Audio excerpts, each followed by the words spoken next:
My microphone is muted. Okay, now. Here's to hoping I don't get us all killed. Stranger things have happened. Okay.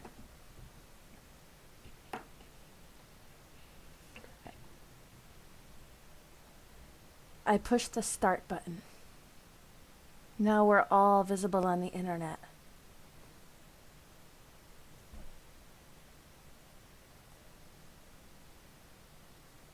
Except for Ansi, who I'm sure looks amazing right now. As always.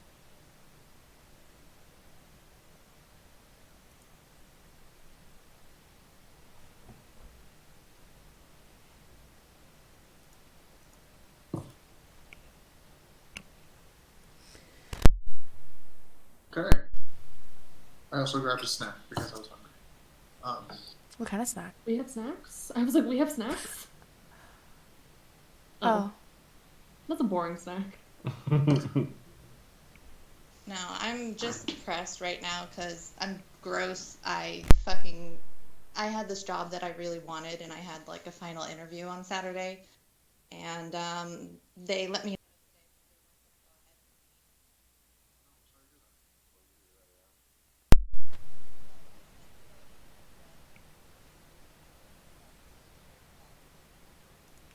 It sounds I've like... been watching people play the board game. Oh, that reminds me. I'm goddamn near ready to drop $300 on eBay to fucking get it. It sounds like that whatever company it is, has no taste and is full of idiots. That's what I got from that. NCL, send me your email. I meant to ask that of you last time we played, but I completely spaced on it because we were moving.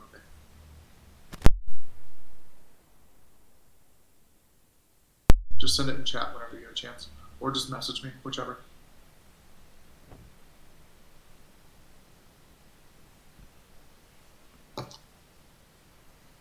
Because I think our customer service is hiring again. Last time I said something about it, they just finished. But I think they're gearing up for another hire. They just wanted to get through this training class. So I'll double check and then I'll find out and I'll send them your email. And if they ask for a resume or something like that, I'll shoot you a message or something.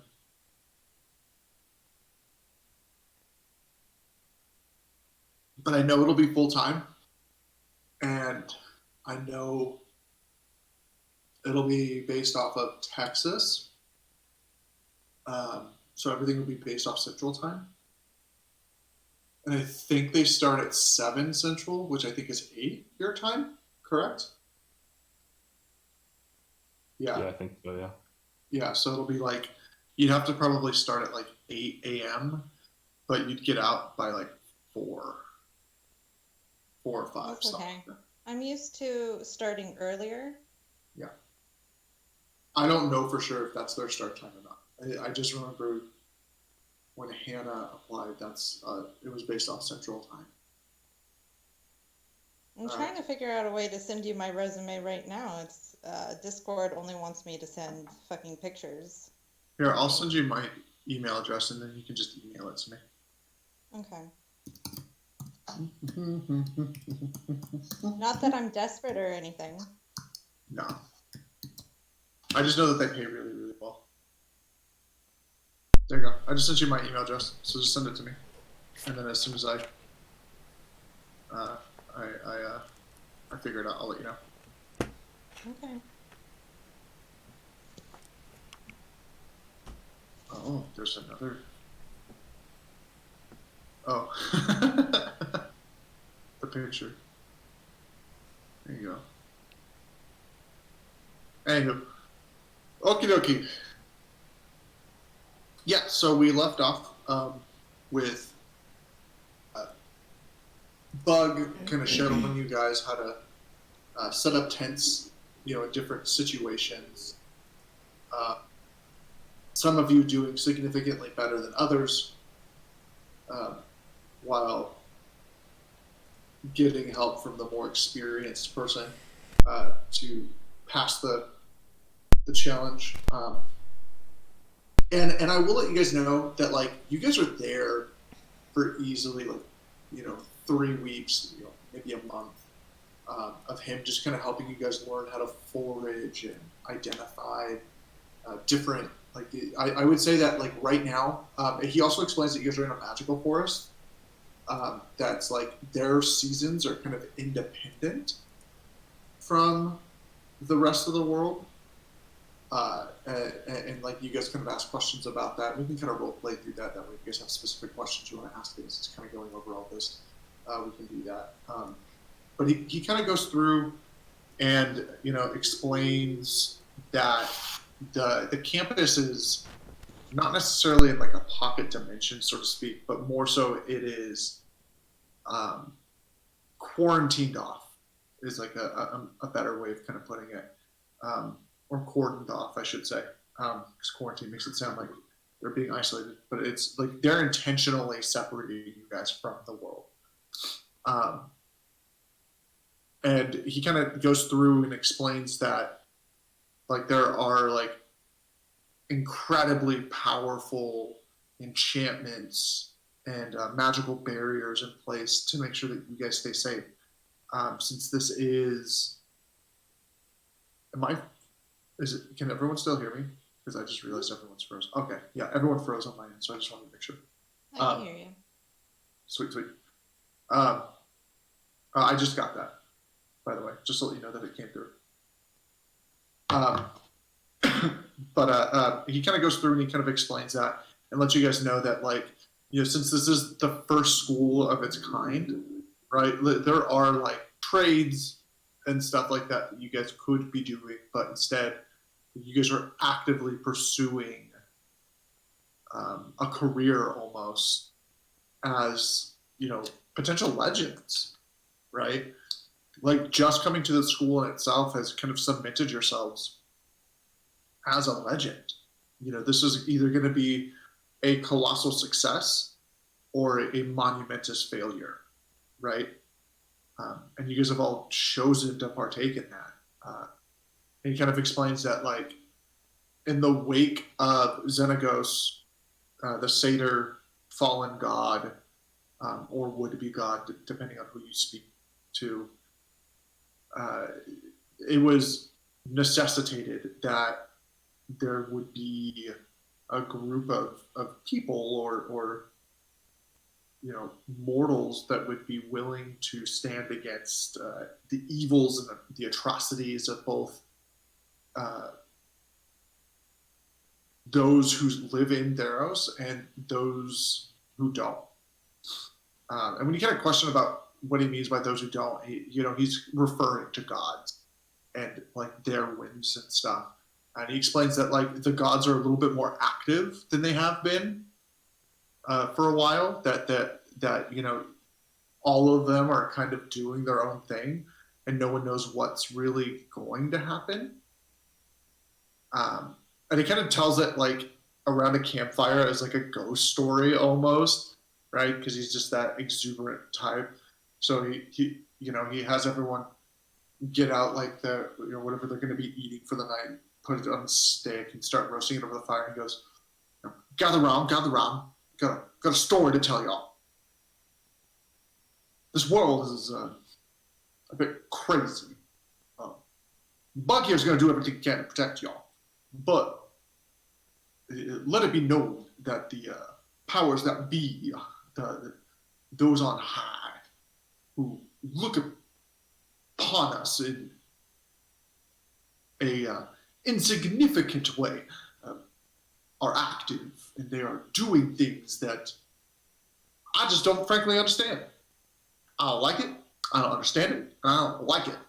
And he kind of goes on to say that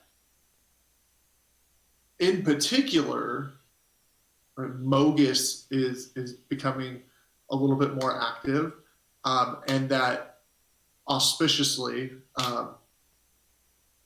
or coincidentally, depending on, again, I will say it's definitely a matter of perspective on this part,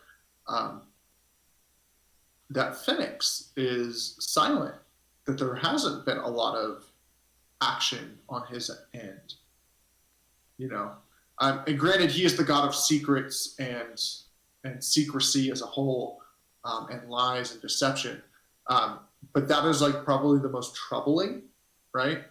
Because Mogus just like everyone kind of expects him to just occasionally just kind of get a little active every now and then, get really agitated. You know, he's the god of carnage, destruction, and the evils of war. So he doesn't like to sit still for long, anyways. But for both of those two to be like having this happen at the same time is a little awkward. You know, there've been less cases of thievery. There've been less cases of like information being leaked and things like that, which is usually attributed to Phoenix.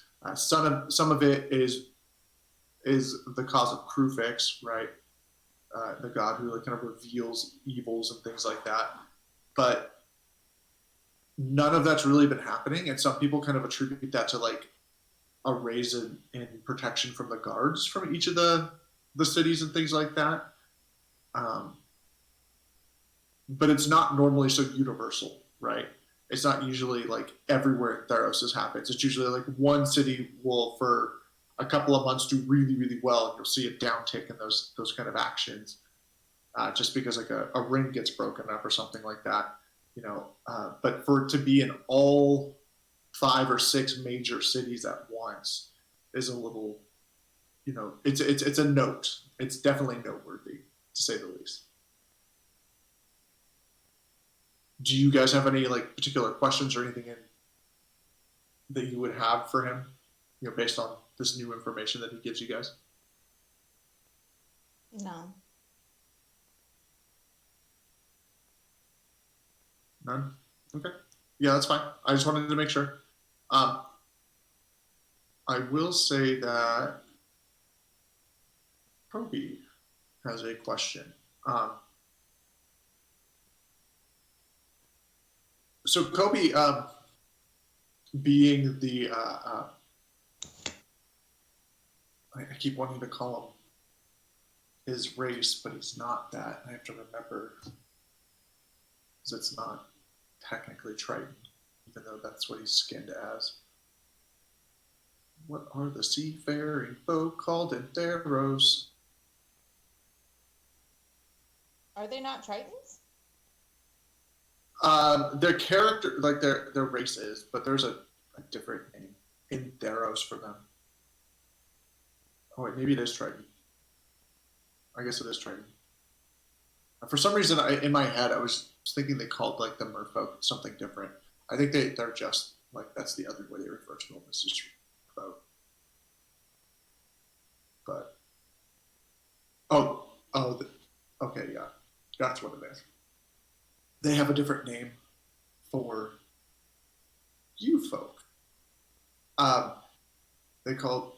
He kind of looks at you and he asks a question. I knew that there was a different name that I was supposed to use. I couldn't remember what it was. But Kobe kind of looks over at Bug and goes, Master Beaverdome. An inquiry, if you will. Bug kind of like nods and acknowledges him, and he goes, so,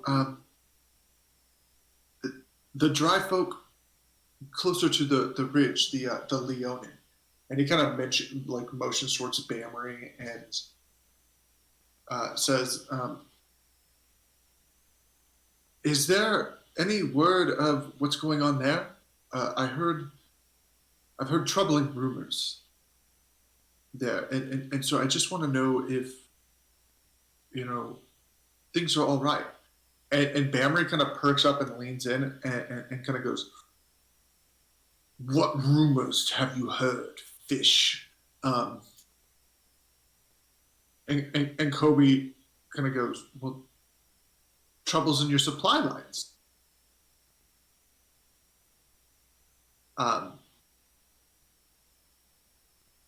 And Bamry kind of like snarls a little bit and goes, our supply lines are fine. The WTC will do as they will. And just leaves it at that. And then like you could tell like there was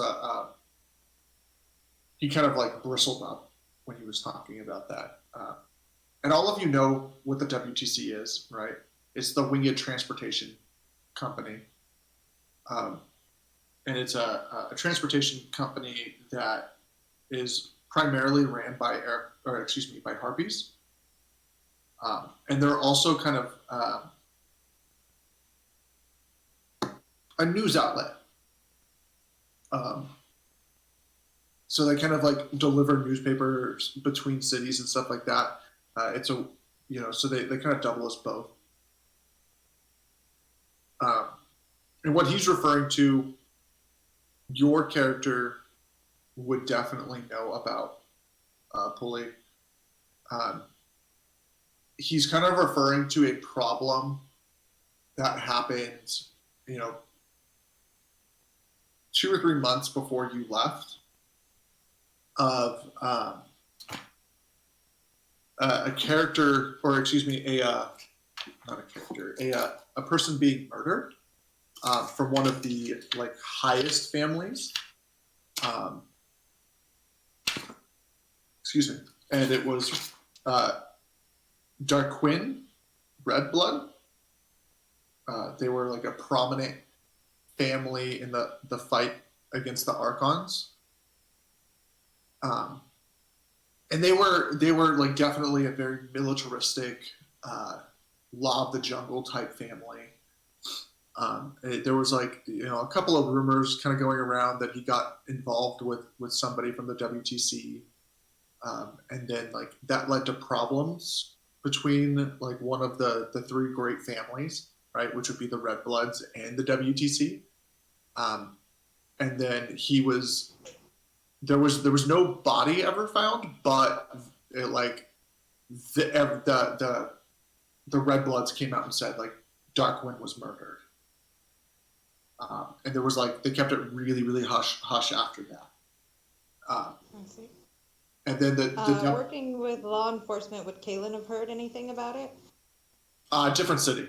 Like you would have heard that it happened, but nothing more. Okay. Like it would have been something that like it's like out of your jurisdiction kind of thing, you would probably have a little bit more information, like, but not much more. Like I know that a prominent member was killed and was possibly connected to WTC, but maybe that's it. Yeah, you would know that. Well, your character in particular would probably know, and this would be like through like the police connections, right? That Darkwind was betrothed to one of the other families, but was potentially seeing somebody fairly high-ranking's daughter from the WTC. Oh, damn. And can I tell from Bamri's response if Bamri knows more? Because I'm suspicious. Yeah, give me an insight check. I'm interested. Okay. Oh, yeah, for sure. My investigativeness is interested. I don't know Bamri all that well, but I did roll a 13. Sweet. Yeah, let me roll something on my Bamri, what are you fucking hiding?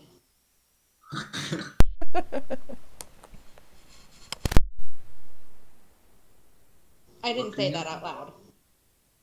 Good. That's real good. I'm not about to be mauled by a lion today, thank you. Yeah. Here's what Alright, and as soon as it wants to load the final score, because the dice is frozen. Yeah, sometimes the dice freezes on mine too. The animation is unnecessary. You can turn off the animation.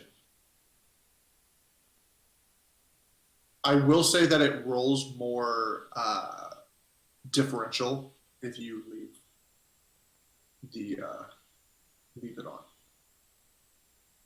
But you can always do it without it. What did you get again? You said 13? That Correct? is correct. It was a 31. No, it was 13. 13, yeah. You just see anger. That's it. You don't get anything more than that. That he's like, whatever this is. Remains squinty-eyed. Yeah. Whatever is happening with this is like a difficult thing for Bamry to talk about. And you would know fully that like Bamry is from one of the 6 biggest households. So like a slight against one of the top 3, right, is like a slight against the Leonin as a whole. And that's part of the reason why he's so pissed, is it's like a level of like pride for his people. And you would probably feel that to some degree as well, not to the same degree as him, like since Bamry was like raised in here and you just recently showed up for like the last 10 years of your life, but you still have that huge like, whoa, hey, like what you saying about our people kind of a thing. And Bug says, Bug kind of looks up and goes, well, none of that matters. That has nothing to do with either the magical woods that you are currently sitting in, nor does that have anything to do with your training. What does that have to do with a god? Are you insinuating that the gods had something to do with whatever's going on there? And Kobe like instantly kind of goes, whoa, no, that's not what I'm saying at all. I only meant that our people are interested in the matters of Theros as a whole. We have a very valuable connection to the WTC. We trade them sea products and they bring it to Theros. That is all we meant. That's all I was inquiring about. He goes, you are in a dome. That means who cares? And he goes, right, my mistake. And he's like, good, don't let it happen again. But yeah, so he just kind of wanted to, I definitely wanted to make sure that you guys could have had some idea of the world at large with some of this. But I definitely wanted to make sure that you all kind of knew that there was something brewing, right? The socio-politicalness of the poor non-Tritons. That's just sad because if they rely on that, then yeah, that's a big deal, right? I mean, they don't need the WTC to trade with like Melitus or some of the more seaside areas. And Melitus is a fairly large trade hub as it is, right?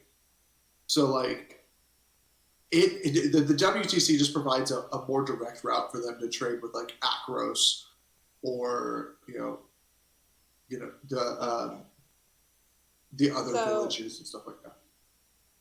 If there's trouble with the WTC, is that like a reason why I wouldn't be able to get fresh fish in Akros? Just curious.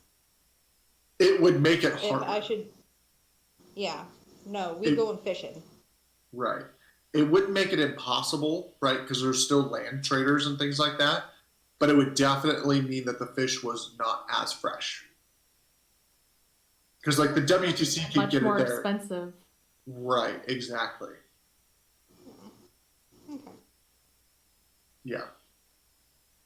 Especially because like most of the trade routes kind of go through more turbulent Centaur land. But yeah, other than that, at least for Akros in particular. But other than that, like it wouldn't stop trade supplies. It would just hinder a trade type or like a way of doing it. It's like if you grounded all airplanes, right, in the world right now, you could still get to places. It would just take, easily 4 to 6 times longer than it normally would, and it would be a lot more dangerous.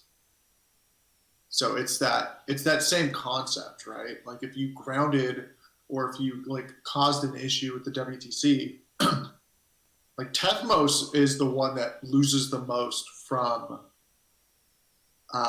the issue with the WTC. The rest of Theros is fine, but if Tethmos loses it, like they don't get fresh fish, right? I mean, they do now because a certain character helped them learn how to fish, but like you get the idea. They wouldn't be able to bring in as much of those eloquencies or things of that nature. And then there's like also an issue with information, right? Because Tethmos could go off grid at that point.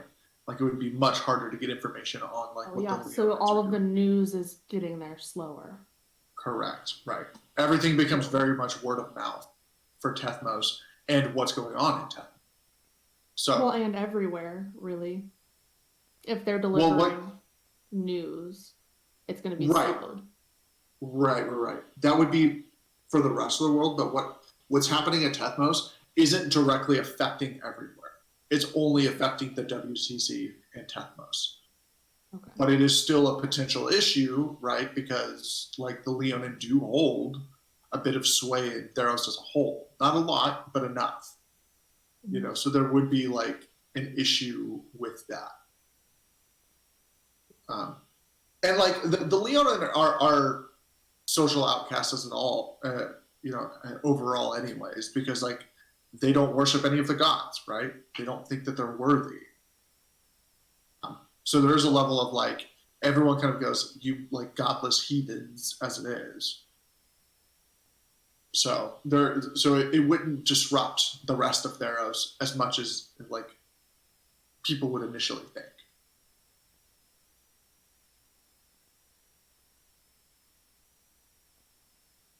Does anyone say anything about that, or everyone just kind of let that hang? Yeah, just gonna let it hang. Okay. Yeah. So like I said, this, he kind of, after this conversation, I would say this probably happened like the second or third night, right? You guys are there for another like 2-3 weeks.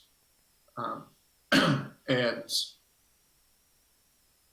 he, kind of teaches you some more things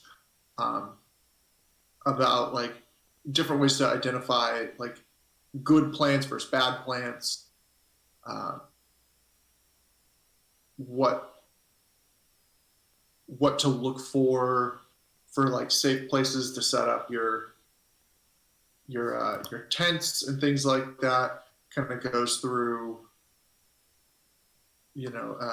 identifying what's edible and what's just useful. Helps you identify the basics of like trapping and really just kind of identifying different tracks. Give me a flat intelligence check, everyone. I'll roll one for Chris since he's not here. God damn. 22. Rakesha. 17. Dirty 20. 5. Oh no. Okay. No, I'm really focused on my meal. Right. Yeah. Right. Well, this is just like for an overall. Everyone who beat a 15, you guys kind of like take to this and like learn like the average amount of information. Like if I was to grade you on an A through F scale. Kaylin, you would do this at advantage. Roll it one more time. I keep forgetting that you have it. You would get this one at advantage. A 10. Got it. Yeah, I got a 10. Let's see what V got.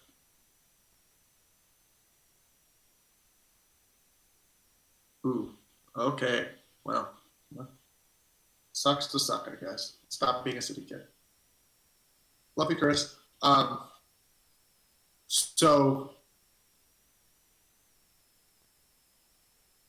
the long and the short of it is, Kaylin, you pass. V fails. I gotta roll BAM raise real fast. Anyone who got above a 15 or above a 10 passed. If you got 15 to 20, you got the equivalent of a B. And if you got above a 20 or higher, you got like the top of the class. So, and then Family got a 17. and Do I get like a certificate? No, not yet. You guys aren't done with everything.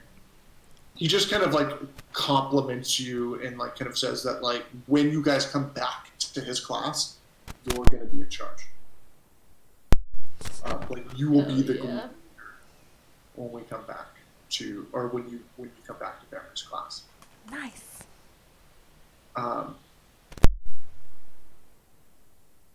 See here. And then I need to roll. Means I'm gonna bring salsa for everyone. Let's see here. The dice I want. This is the so. Let's see who you guys would go to next. All right. So yeah, so you guys are there for out in the forest for about a month. He takes you back. That's when he kind of goes through and awards everyone. I need to roll Kobe's fast because Kobe may or may not beat you, which would be funny. If Kobe ends up the class leader, I'm gonna laugh. I meant to have his character sheet open already.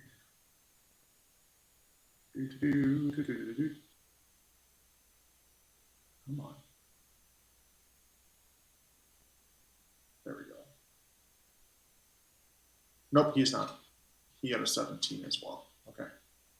Yeah. So V completely bombed it. He gets the title of slug.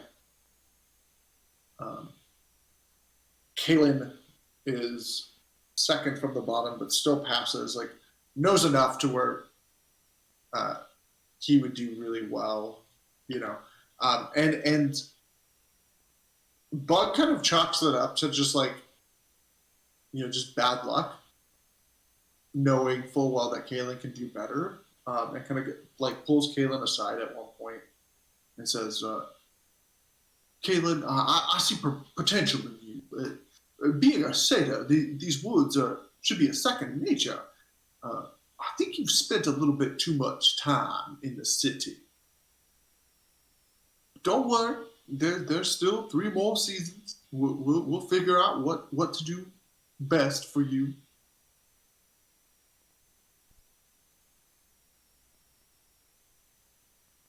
Yeah, Kaylin sort of takes it, but he's a little dejected.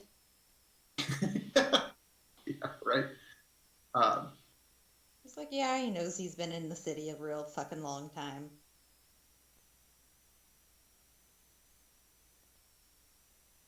And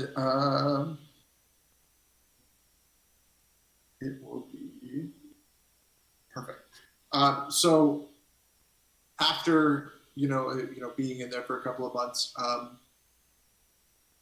this dark-skinned, near-human person just kind of seems to appear from nowhere, almost. While you guys are out there, and he kind of nods towards Bug, and Bug goes, Ulier, it's our pleasure. It's our time up. And Ulier just kind of nods. And this guy is decked. Imagine full ghillie suit, right? That's how he seems like he comes out, And it's like he doesn't have on like the full like with the head top and all of that stuff, but he has like leaves and stuff that like perfectly match the surrounding flora, right? So as he's walking, his like from that. If you didn't know that he was there, like if you wouldn't have been acknowledged, you would have never seen him. Just wearing like leaves all the way down, the bow on his back, just kind of nods, and then Bug looks at you and goes, "Well, it's been an enlightening trip with y'all. Ulie will show you to your next teacher." And Ulie just kind of looks up and goes, "All right, line up, all of you."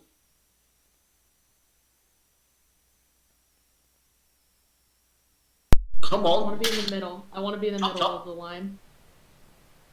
I don't want to be in the front. I'm gonna give Bug a hug before I leave.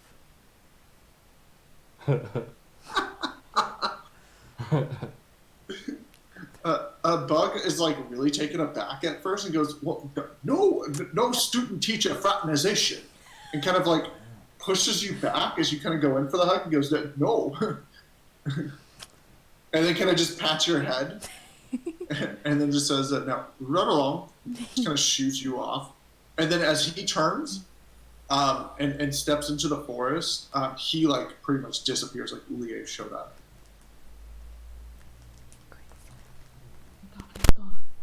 I say under my breath. Fucking hate that dude. I'm in the middle of the line. Yeah. What's your marching order? I guess I'll go to the front. Kalen sort of like skips gaily to the front like he doesn't care. Right. Everyone else is like maybe hesitating there, but you don't care. He's happy to be gone too. Place everyone where you want each other. Like tell me like who you want immediately behind, including the NPCs. I want V somewhere either in front of or behind me, depending on if we have more people behind him. I want him somewhere near the middle as well. Okay. I'd say Bamri and myself sort of follow Kalen after sort of Kalen skips forward. Okay. Yeah. Where do you guys want Kobe? I'm in the back. Put him in the back. Okay. Can I fly Put him overhead? behind us. Can I fly overhead? Yeah. As a harpy, you're more than welcome to. They are going to be walking through the forest, so it'll be kind of hard. But yeah, you can definitely, try and follow along. Okay. I'm gonna do that because I don't know anybody yet. And the Bug was the only one who actually talked to me, so. Conversation is a two-way street. I do want to point that out. I know. I mean, my character. Right. My character doesn't realize that. She's not. That's fair. She hasn't really had that much in way of friends before. She doesn't understand things. No, for sure. She's had like one friend her entire life. Mm-hmm. Yeah, so you guys kind of, that would mean that it's Kobe, Zorkos, then V, Bamri, and Ragnall, and then at the very front, we have Caitlin. And a harpy flying above. I will need you, lady, to roll me a nature check, or excuse me, a survival check, because you're going to be trying to follow along. And then I'm going to also need a dexterity check as well. Okay. For the dexterity check, I will allow you to either to do acrobatics. So you can either just do a flat dex. I would say just do an acrobatics check. Okay, so I got 14 on survival Okay. and 21 on acrobatics.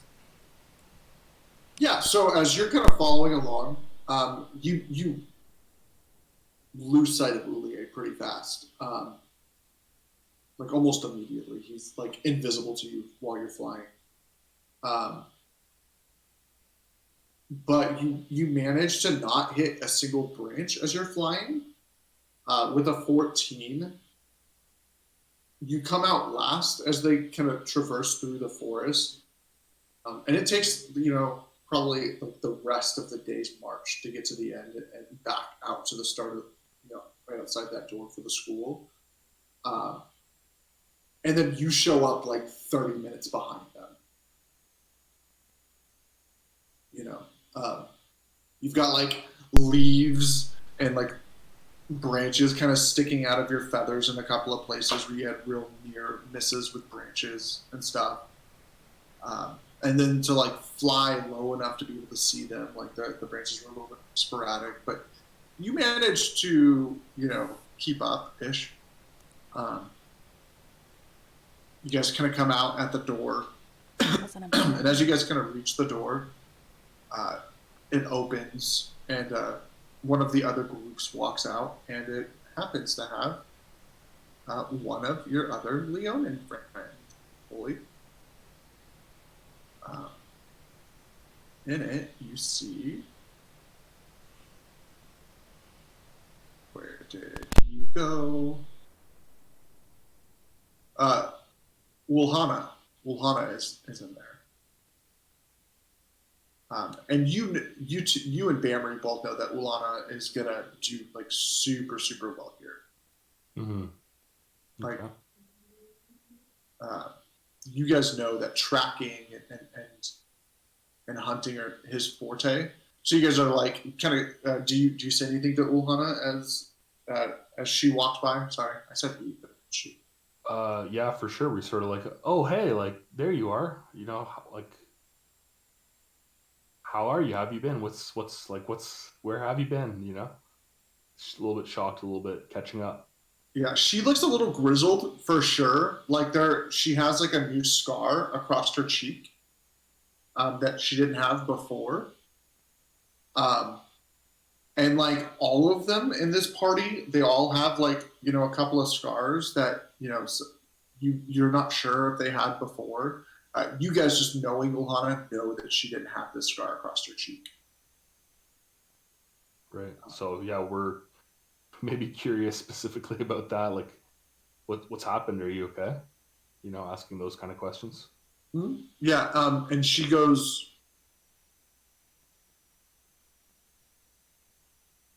I was in Bjorn's class first. That maze is no ordinary maze. Be careful if that's your next place.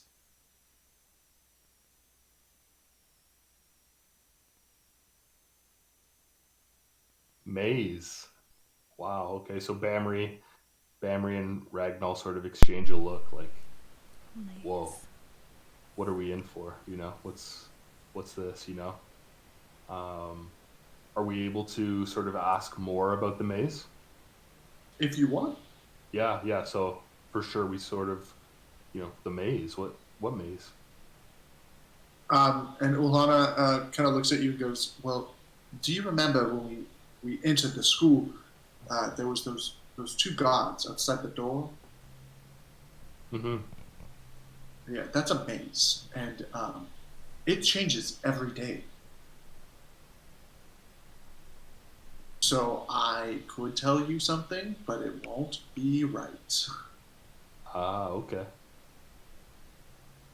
And then she kind of, like, the rest of the classes are kind of like pulling apart at this point. Like, you guys kind of stop, and the rest of the line kind of goes on without you. And then probably about this time is when Rakesha kind of flies through the forest and kind of comes out, kind of going, "What's going on?" What'd I miss? right? Kind of And see like some of the scrapes and stuff, and start to kind of like put some herbs and bandage them up. they're fully healed. They're just like that. That's just how bad they were. Is like even though they're healed, like it left that like it's No. scarred. I'm talking about Oh. Ricochet coming out of the forest, all the scrapes and stuff from flying through. Yeah. Rakesh, she has like minor scrapes, like nothing super serious or anything like that. Thank you. And then Ulana kind of looks at you guys and goes, "He's a good man. Very difficult. Anything I should know about this class?" And Bamry just kind of like rubs his temples and goes, "He's a good man. It's an interesting class." And just kind of repeats the same line back. But with like a level of like frustration and like disdain at the same time.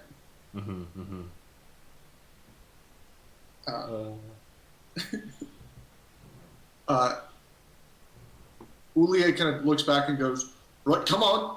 I didn't say stop. No chit-chatting. Recurd is not a person we want angry. So let's go." Right. Yay. And kind of ushers you guys on. I know who this is, because I take notes. I don't, because I don't.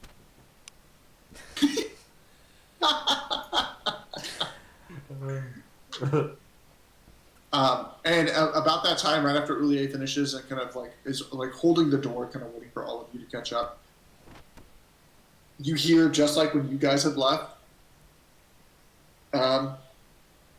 Bug Beaverdome yell out, "Well, I've got an interesting class that I do. Well, it's time for you to run." And then you hear like the forest kind of shake, and you see like a couple of arrows kind of fly out from the forest and hit the ground behind the class. They all kind of panic, and just instantly, like, unlike your class where everyone splits, they all like kind of pair up in groups of 2 and hide behind trees and like they know what they're doing. There's a level of like, as intended. well, sure. I mean, the last class taught them some stuff that you guys didn't have a chance to learn. And he says, you hear him kind of give the same instructions that you guys got, like just go to the other side, and that's nothing else. And you guys know what to expect for them. Uday kind of walks you guys through the auditorium that you guys were in, and he takes you out. He takes you straight across to the other side of the stage, where like you guys had that moment, you know, where the teachers gave their speeches or introduced themselves. What's going through everyone's mind as you're leaving the forest and, you know, now back in some semblance of civilization? Like, this is the first stone building you guys have seen in like a month, or just over a month.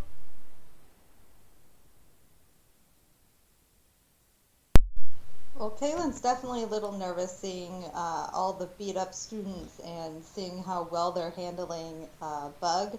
Just, you know, nervous about what's coming. I think Zorko's, having heard which instructor we're going to, is personally maybe a little bit nervous. But feels a little bit more like the party might be equipped. And is hoping that Kaylin can kind of pull us through this one.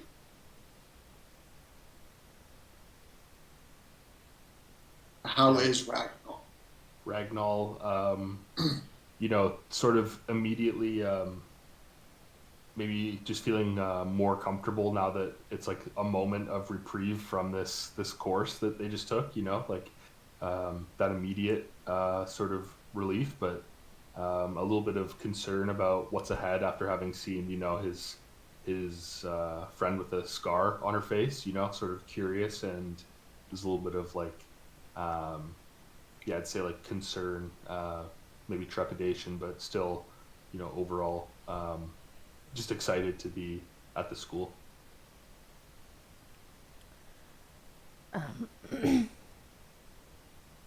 Rakesha was still flying through the woods, so she doesn't really know what's going on. But she does like the building. Like, she's staring at it, kind of in awe at how she thinks it looks nice. Yeah, and unsurprisingly, like, you know, while you're looking at the building, like, there's no weather marks or anything like that. Um, like, it looks like it was just built still. You know, as you guys kind of walk through the auditorium, you guys kind of look over to where a tree once stood, and the chairs are in perfect order again. The floor looks like it is, you know, perfect. There's like a moment where you guys all kind of think back to the fruit that you ate, or not fruit for some of you, and kind of remember that whole process. As Ulia kind of leads you through the auditorium again, opens up the back door and kind of motions for you guys to go through. Kaylin, you were first. Give me a perception check.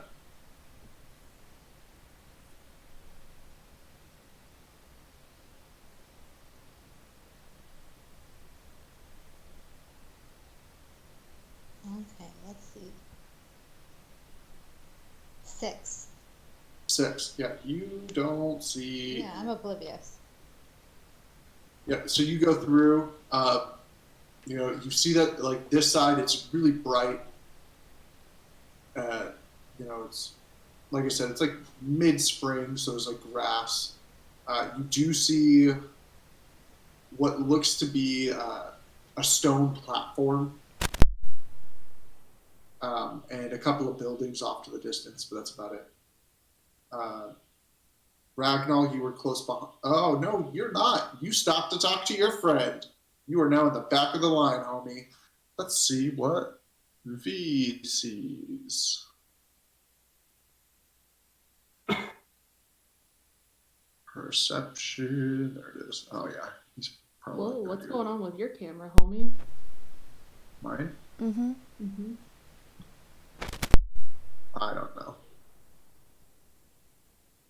Boop. Boop. That's better. All right. He sees a little bit more. He doesn't see too much more. I'm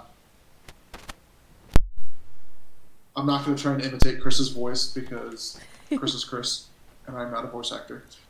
But he kind of points out the only. He didn't do much better than Kaylin, but he saw a little bit more. He points out that there's someone standing in the ring, or on the stone platform. And then Zorkos. Did anyone else notice that he just called it a ring? Because I am very trepidatious about this.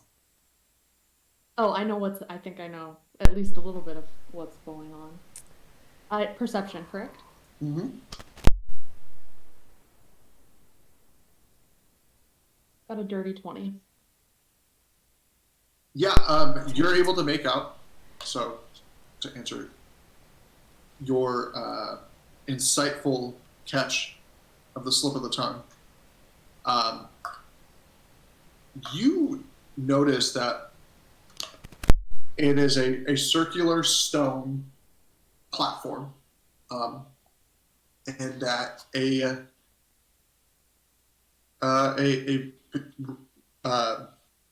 Rokud, the satyr, is standing in the middle of this stone platform, and he's kind of motioning you over. And as you're kind of looking at these buildings and stuff, or as you're kind of looking around, you notice that there's like an archery range off to your right. To the left, it looks like there's some straw figures. There's like a row of them, and they've got Like some in of them. Hercules? Right. There's like there's a couple of them have arrows in them. You notice that there's two buildings just directly to the behind it to the left a little bit. One of them is smaller, and then the other one is probably like 5 times bigger, 6 times bigger. Not necessarily in height, like they're both 1 story, but in terms of length. Off to your directly across the way, there's a pretty big building. It looks like it's set up similar, just a smaller version to the auditorium you just came out of. It's a stone building. And when you guys come out, like, you guys remember that there used to be mountains in the front. But Zorko, since you got a dirty 20, you don't see those mountains. Like, they're not there. And it looks like this plains goes on for like forever. It's like flat grounds for as far as you can see. And so do I get the sense that I've gone into another one of these like magically controlled spaces? Give me an Arcana check. Oh, I'm bad at those. It's an 8. You have no idea. Okay. You could be coming out at the back of the school for all you know. Okay.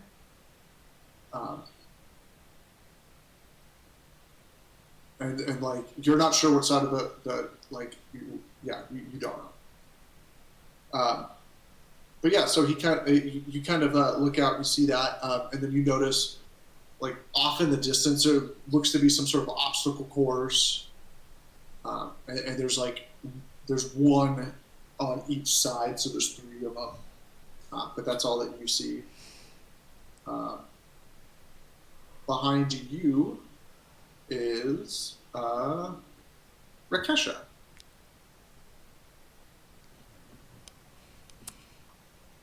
Perception? Mm-hmm. 20. A dirty 20 or a natural 20? I don't know what that means. A natural 20 is you got a 20 on the dice. A dirty 20 means your total adds up to 20. Dirty 20. A dirty 20. Okay, got it. Yeah, so you see the same things that Zorko saw. Okay. Ragnar?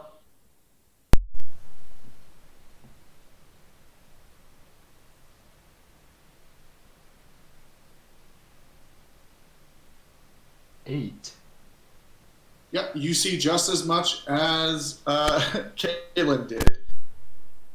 You see a couple of buildings and a stone platform in a very sunny, grassy area. You don't really catch anything else. So what do you guys do? For those of you who saw Rokerd, he's kind of motioning over for you guys to come.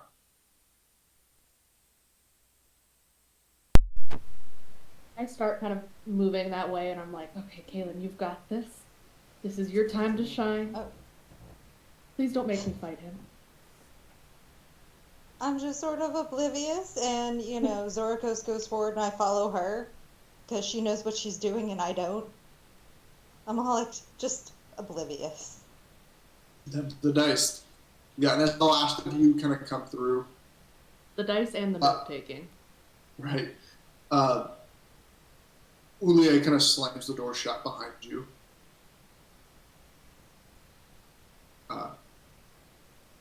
But yeah, so you guys kind of walk over, and as you guys kind of get closer, all of you notice that this, shorter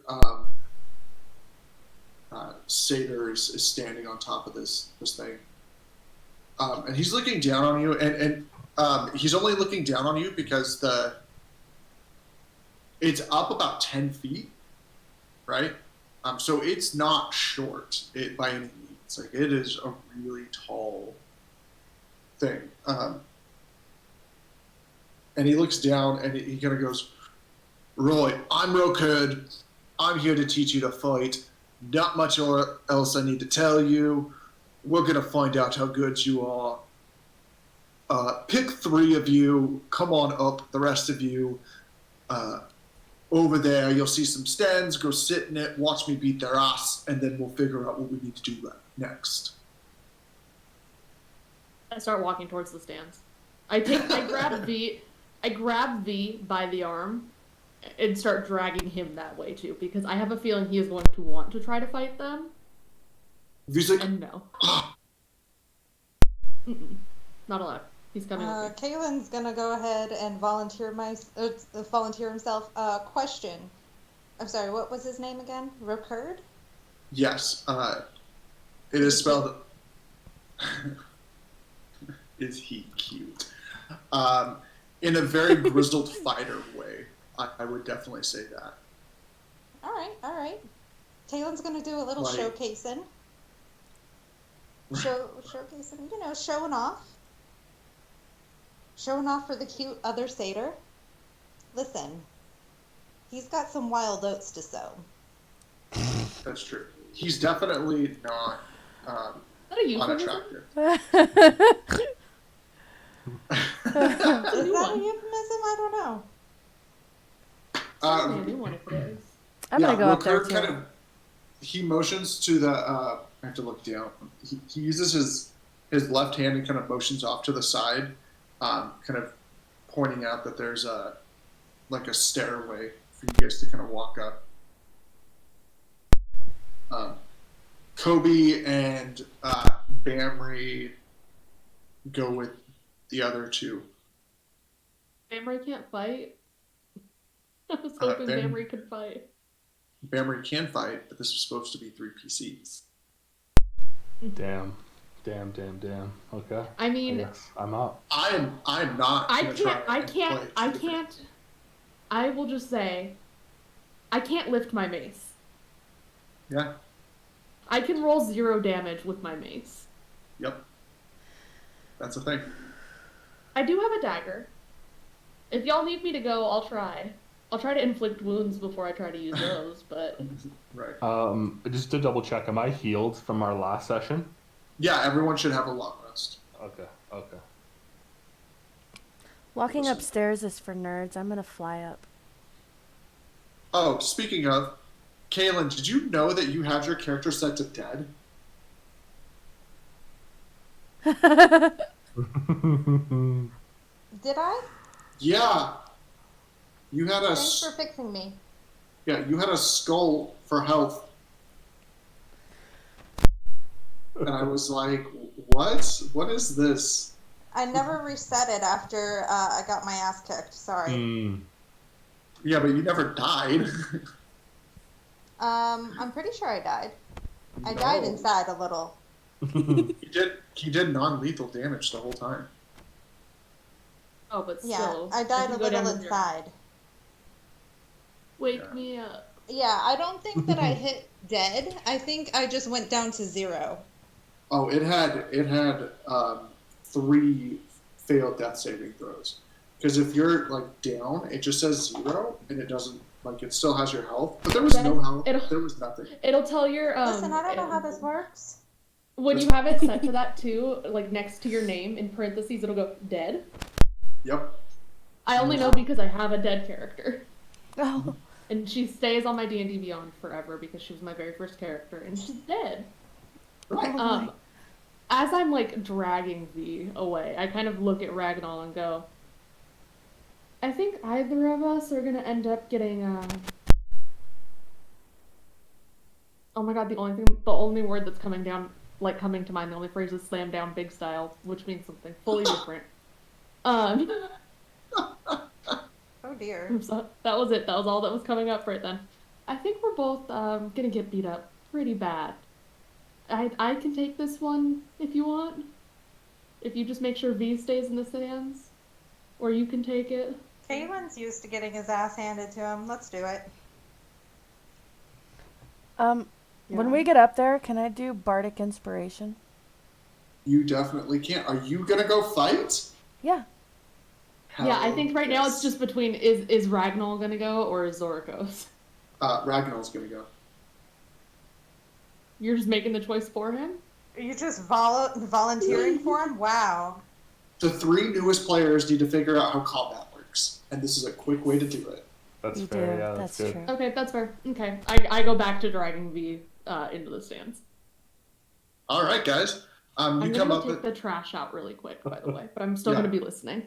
that's fine. So I'm gonna go pee because I've been downing Red Bull. So you guys have until I come back to come up with That's a why you plan. can't fucking sleep. I mean, he's a satyr. How tough could he be? I'm the toughest satyr around. Y'all about to find out. Find out how I make characters. Okay, we gotta go flanks and from the rear. You know, we gotta like triangulate. Try to get him in the middle. Okay. Mm-hmm.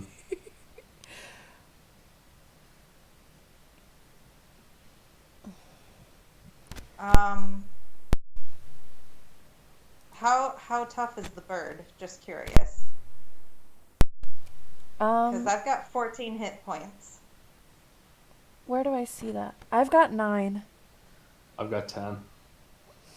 Okay. But Okay, I then do I'll have try and draw most of the attacks if I can. I have Bardic Inspiration, so we're all gonna be awesome. Okay. And I have what is this? Hold on. How do I see what my spells mean? I forgot. But I have Hideous Laughter, which I think does something. I have a ranged weapon. I have a bow. I have a net. Sorry, a net. It doesn't say anything when you hover over the spell. I don't know really how this D&D Beyond thing works very well, No, as you have heard. I'm gonna have to open a new window and find out from there. Let's just pretend that he's not on his way back. Hideous Laugh. Did I just hear Hannah say they're all fucked? No, she would never. Hannah loves us. She would never say that. I specifically Wait, what wore did I this say? crop top for this person. Wow. I thought I heard you say they're all fucked. I was I just did like, in what? fact say that. I did in fact say that because Okay. I was listening to you guys talking about your hit points and stuff, and I was like, I have to take my headphones off because I'm gonna just cry. This is bad news. I know. Because I have 11, and I have touch range spells so that I can like, if someone tries to hit me, I can just like touch them and be like, nah, bitch. I have 9. Oh, I'm gonna Yeah, this die. guy's Clerics are sturdy, though. They're supposed to be. yeah. Okay. Well, I know what Okay. I'm gonna do whenever we start. Now my lights are all messed up because I bumped my head on it. you bumped.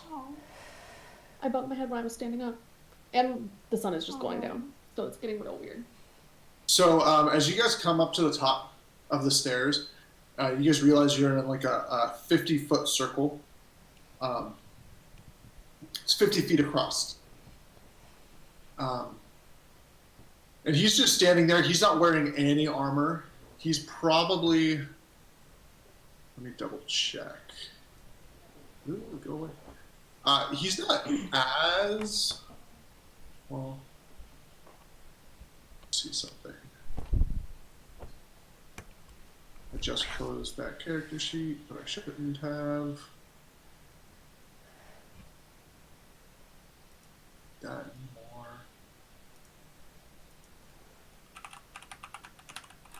I just want to see if he's as buff as Kate.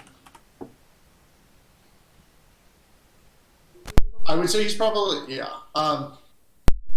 He's not as. Hannah, can you close your door, please? You can hear me echoing. Oh, got it. Our mics are too good. He's not as like built as Kalen, but his muscles are a lot. They're a little bit more balled up than hers are. They're just not like they're not as. Yeah. Oh, sorry.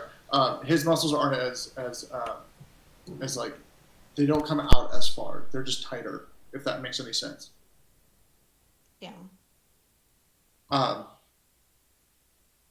And he's not wearing any armor. He's wearing a crop top, right? And he has a I forgot what weapon I gave him. I'm gonna double check. Oh, he doesn't have his weapons on him. He definitely does not have his weapons on him. And he looks out at you guys, and he goes, "Roy, all you've got to do is make me angry. You make me angry, I beat you up. We call it a day. Or knock me out the ring and you win. Doubt that's going to happen, but we'll see. Yeah, I'm not going to use any weapons. Go ahead and use yours. Not going to help you any. Right? Do you understand?" Yep. Kayla nods. We're gonna destroy Great. you, and it's gonna be great. Oh. Wait, I just not sure that I heard properly. You said that we are using our weapons? Yeah, he says you can use your weapons. Okay. And he's like, "I encourage you to use your weapons. It might give you a slight chance. Go ahead, take the first swing." And he kind of walks out towards you. He goes, "Come on." I have a question. Yeah. Can I do Bardic Inspiration and a spell in the same turn? Bardic Inspiration is a bonus action, so yes. Okay. There are some spells that are bonus actions, but if you're on D&D Beyond, looking at your spells, I'm pulling it up so I don't fuck this up right now. In the second column where it says time, it'll either say like one action or 1A or 1BA. One bonus action means it is a bonus action. So if you have like Healing Word is something bards can take, I think, but most spells are actions. And one of them has to be a cantrip, right? Not with Bardic Inspiration because it's not a spell. Oh, okay. Okay, It's just a so class. who's going first? That's what I was just about to get to. Kalen's gonna go ahead and draw his weapon there and take the first step forward, motioning to the other guys to do as planned. Everyone roll initiative. Yeah. Where's that? Oh, I see. So it'll. Okay, sorry. Oh. 7. 20. Sorry, Dirty dirty 20. 20. Okay, great. What are the Rakesha and Kaylin? What are your guys' decks? My dex is 14 plus 2. Okay. 15 plus 2. Okay, so Rakesha, you're gonna go first. Okay, so I'm gonna do Bardic Inspiration, because... Who are you using it on? Oh,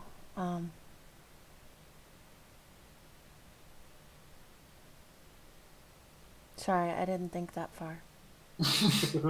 I didn't know that I could only cast it on one. I thought that it was... Yeah, go ahead and Okay. read it real fast. It gives you a quick description for what it is.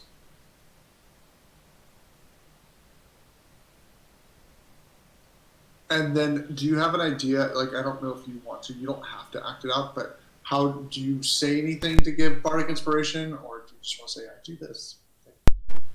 My character's gonna sing because she's a bard, so Right. she's gonna do her I don't know, some kind of sing. It's gonna be very inspiring though. I forgot everybody's names. Hold on. Okay, so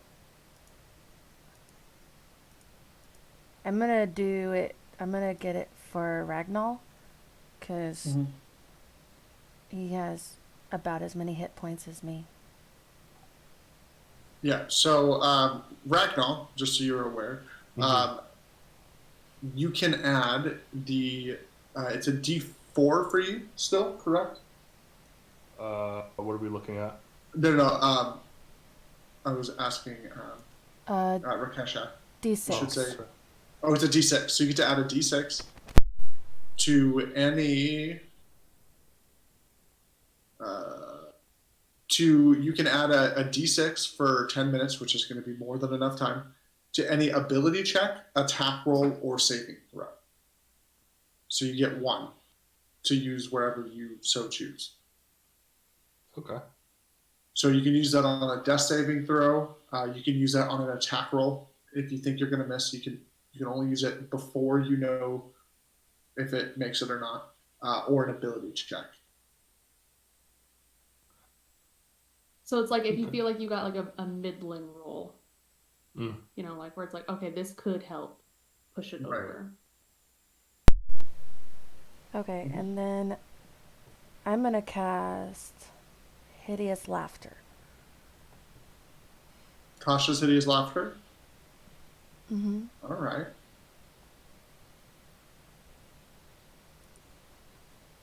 Yeah, go ahead and that's a, what kind of a save is that? Go ahead and read the spell. Wisdom. Wisdom? Okay. Means it's probably not gonna work. Maybe. What's the DC? It should say on there. DC? It'll say, if you're on the spells tab, it says that up top on the, like in the spells box on the right hand side, like right under where it says spells. It'll be a modifier, an attack, and then your save DC. 14. Oh, that was stressful. That was super stressful. Yeah, he just like, you go to cast it. He kind of goes, Roy, your spells don't mean anything.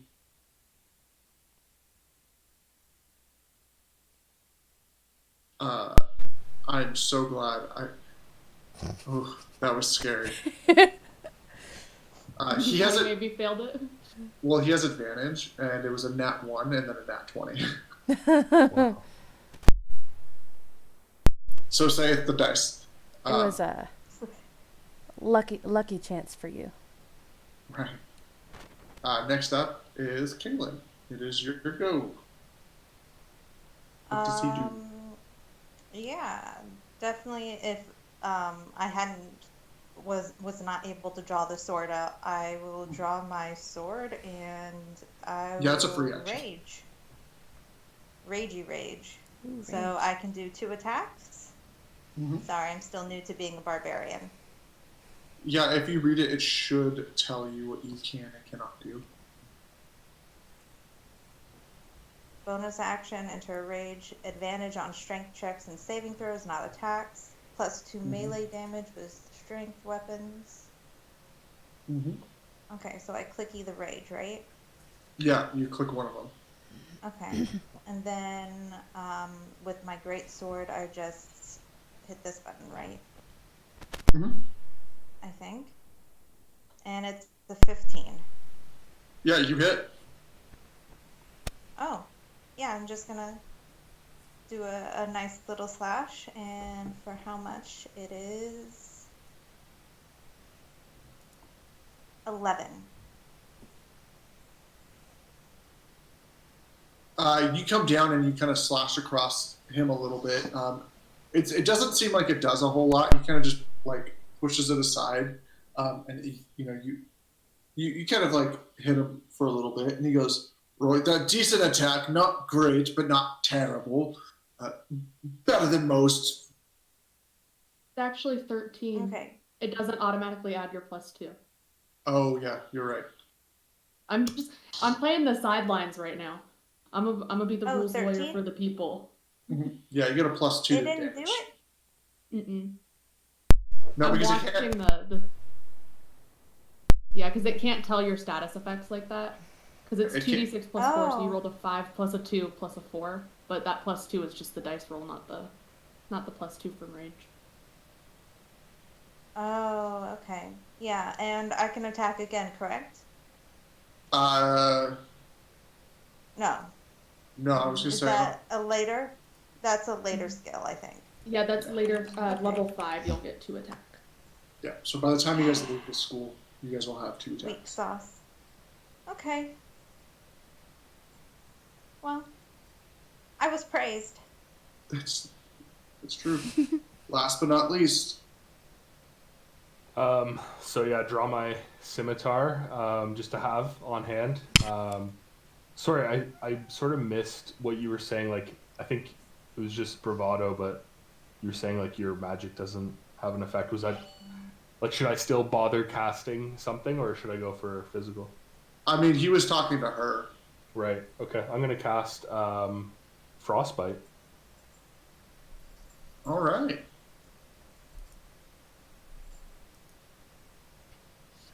Is there a save for that? It should say on it. If you click on the spell, it'll break it down and tell you how it works.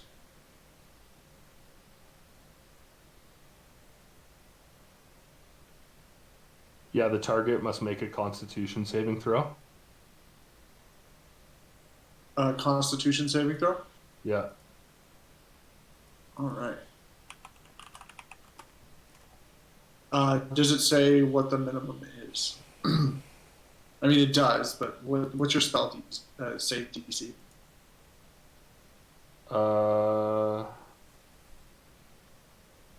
14. 14. Okay, yeah. What happens if they succeed? So like if I succeed? No, Ragnar? it should say no.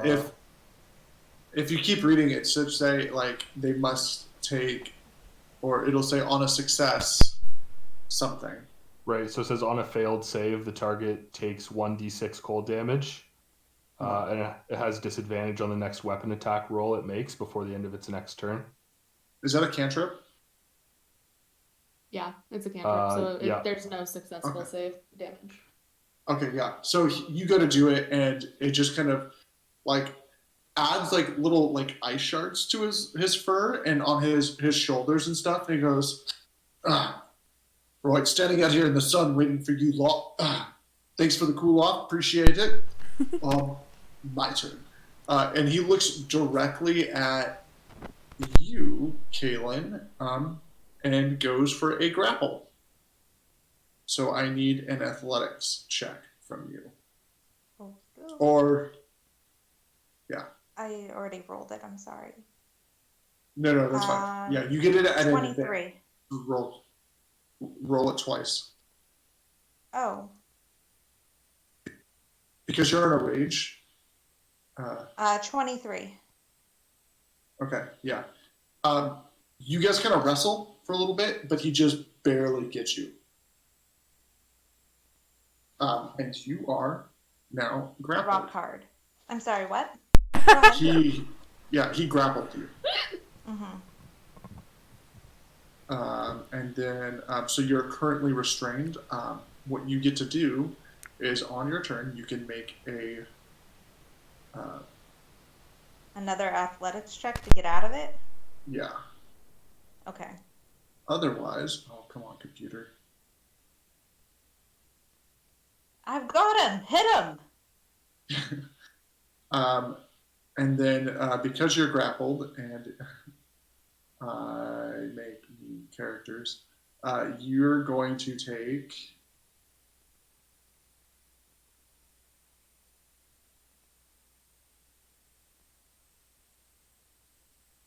Oh, I'm looking at the wrong spot. That's why. I was like, what? What's going on?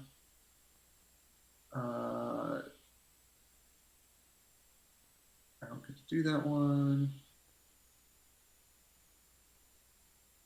Because he's not wearing his armor currently. You're going to take 3 damage. It is piercing, so you have resistance. So you're only going to take 1. So as soon as he grapples you, like you instantly take a damage, and it feels like there's like his body's covered in spikes. Wait, how do I have resistance for 2? Because of your rage. Oh, okay. Your Thank rage. you. Yeah, your Rules rage. lawyer, I needed you. Your rage gives you resistance to piercing, slashing, and bludgeoning damages. Fuck yeah, thank you. Is he a fucking battle rager? A what? A battle He rager? is, isn't he? What? I'm sorry. I couldn't Yeah, hear he you. is. Barbarians that wear armors? Battle Yeah, rage? the ones with the spikes that, hug people and then, like, shake them apart. He's currently not wearing his armor. But he still gets that because that is not dependent on his armor. Absolute insanity. Dude, insanity. I love it. Yep, there you go. Top of the round. He has more he could do, but he's not going to. He's just going to hold you. And then it goes back to Rakesha. Sorry, I'm reading. That's why I'm having you 3 go into combat now. Can I roll initiative for when I eventually have to heal one of them? Go for it. Thank you. Cheating, I'm sure. Mm-hmm. But I accept it. Okay, you're last.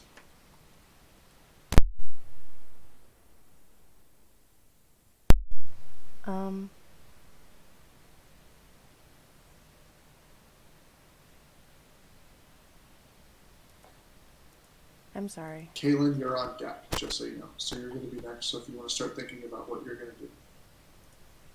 I'll try to get out of this grapple, right? That's all I can do with my action? Yeah, you have to spend your action getting out, but you don't you can still technically attack, but it would be at disadvantage. Okay. Do you want me to do initiative tracking, babe? There's only 4 people. I know, but I just thought I'd offer. Yeah. I'm sorry. No, you're fine. You take your time. I was mesmerized by everything, and I should have had this ready.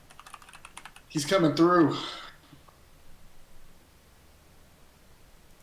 Stand up so we can get the full effect of the crop top. Let's just angle the camera down. Yeah, that didn't work as well as I wanted. Yeah, didn't. Nice. We stand the crop top. Okay, well, I guess I'm gonna do hideous laughter again. Okay. Second time's a charm. Yeah, you said your spell DC was 15 and it was wisdom, correct? 14 and wisdom. 14. I don't even need to roll it twice, but I will. Yeah. he kind of does that, and he just kind of looks at you, and then he kind of starts laughing, and you think it works, and he just kind of goes, "No, I'm gonna punish her," and he kind of flexes and like arches his back a little bit to kind of put more strain on Kaylin. Well. Okay. Do you want to do anything else? Do you have any bonus actions? Movement? Can I move? You can. During your turn, you have one of 3 choices. You have 1 free object interaction, which doesn't count against anything. You have an action, which you took to do Tasha's. You have a bonus action, which, right now you don't have a whole lot you can do with that. And then you have movement.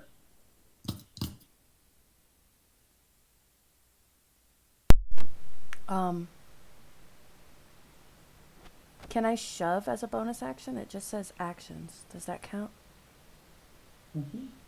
Okay, I'm gonna. That's an action, so you can't shove it. Oh, I thought that for was your a movement. You can move. Okay, bonus action. But he's like, if you shove him, you're still gonna have him connected to to Yeah, Caitlin. but if Like, he that doesn't falls break him. over, maybe he'll accidentally let go, right? I mean, you could also offer Okay. the help action to Caitlin Hmm. to That's help him get out. that's Get. not Oh a wait, well, bonus I mean, action, though. no, not Okay. right now. But on your next, well, Okay, I mean, well, Caitlin already has advantage, so that helping wouldn't matter. I'll move closer then. Yeah. Caitlin. My turn? Mm-hmm. Oh, you think this hurts? It tickles. I'm really And I'm bad at gonna this. go ahead and try and get out of the thing. And I do roll for advantage, right? Correct. Okay, so that first one was an 8. Second one, 17. Yeah, you get out. All right. And can I still attack, or I do it at disadvantage? No. No. I only have No, one because you action. took your action. So I lose my rage? No. You took damage since your last turn, so you don't lose it. Okay, thank goodness. All right. And that ends my turn, I think. That's all I can do is get out. You can click on bonus action if you want, and it'll show you what all of your bonus actions are. I could rage again. No, I'm okay. Yeah. Just so you guys Thank are you. aware, if you want to know like what you could do at a bonus action speed, under actions you can click on bonus action, Oh, and this it'll is show cool. Okay, I see all these things now. you. Mm-hmm. Double checking something. Yeah. Okay. Perfect. Are you gonna move away, or are you gonna stay there?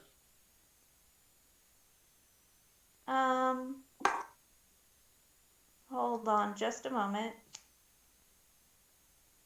It seems like a true Can Christian.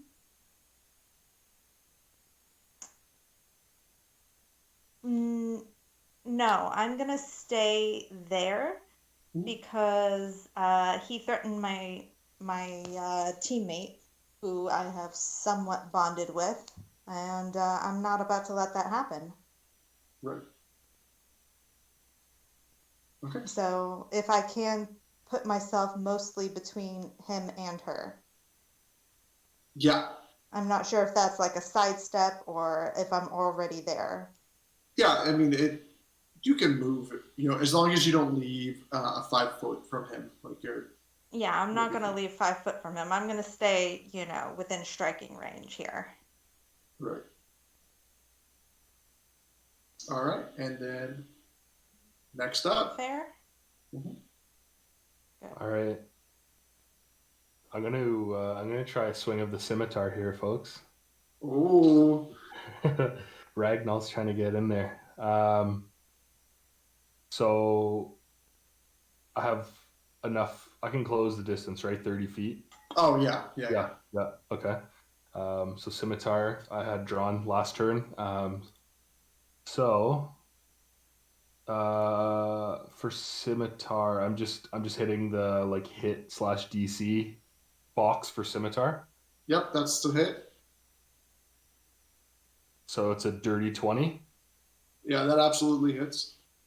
And then for the damage, slashing damage. Yeah, go ahead and click the one right next to it. 2 + 1 = 3. All right. You kind of cut in a little bit, and as it starts to you think it's going to connect, he kind of pushes it off. But you cut some of his hairs off, and he kind of looks at you and goes, What the hell kind of swing was that? Hannah, are you going to heal right now or no? Okay. And he goes, that's not a swing. I'll show you a swing. And he takes a swing at you. I don't even need to look at your AC because that definitely hits. What is your AC? Should say the shield at the top. 14. 14? Yeah. He goes ahead and he takes 2 swings on you. And he hits you for a total of 8 damage. Damn. I got you, BB. Don't worry. And then he is going to use a ability.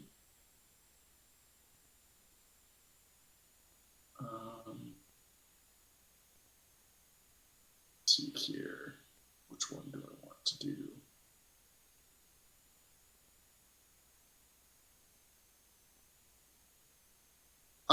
With the second hit, he's gonna push you back 5 feet and do an additional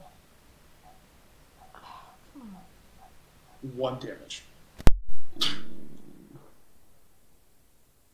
Oh, you real close. But he puts you back 5 feet. So he hits you. The second hit hits so hard that you get pushed back 5 feet. Because that's a fucking hit. Come on. I don't Who's know. next? It looks more like your smell might have pushed him back than your fist. Oh, damn. Right, you're next, little bird. Alright, sure, go.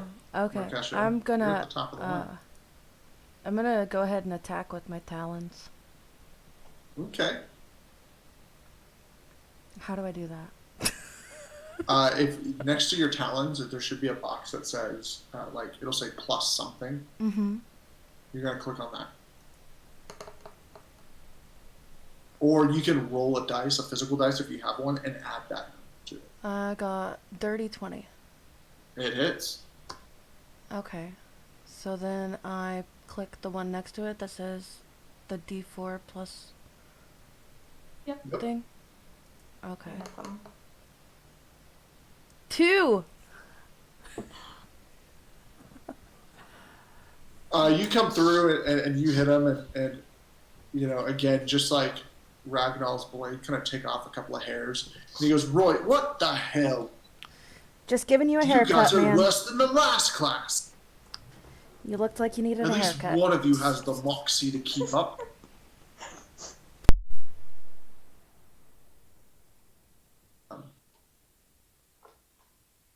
Next is Caitlin. Yeah, I am pretty fucking mad at him. He has been attacking my friends. Let me see here. I am going to roll an attack here with my sword. Please, please, please. Am I still at advantage? No, I'm not at advantage with this, am I? Yes, you are. Oh, You're as long as you're raged. okay. So I rolled a 16, but what I want to do is I want to use my Oracle's Insight to add a d10 to that, and I don't know how to roll just a d10. On the bottom left-hand corner, you'll see that D20 symbol. If you click on it, if you hover them, you don't have a mouse on that. You're on your iPad, right? Or your phone? No, I'm not. I've got it here. It's a d10. Yeah. Roll. Just make sure there was I think one. I got it. Okay, so 16 plus 8 is a number. 24, I think. 24 to hit. Oh yeah. Because 100. I'm fucking mad. Yeah. You're gonna get it. Yeah. Yeah, you would have hit without that. I was also gonna say, I'm okay with that. to be the rules lawyer for the people, I also have to give Zach some. You don't have advantage on attacks, just on strength checks. And, Okay, thank you so strength much. saves.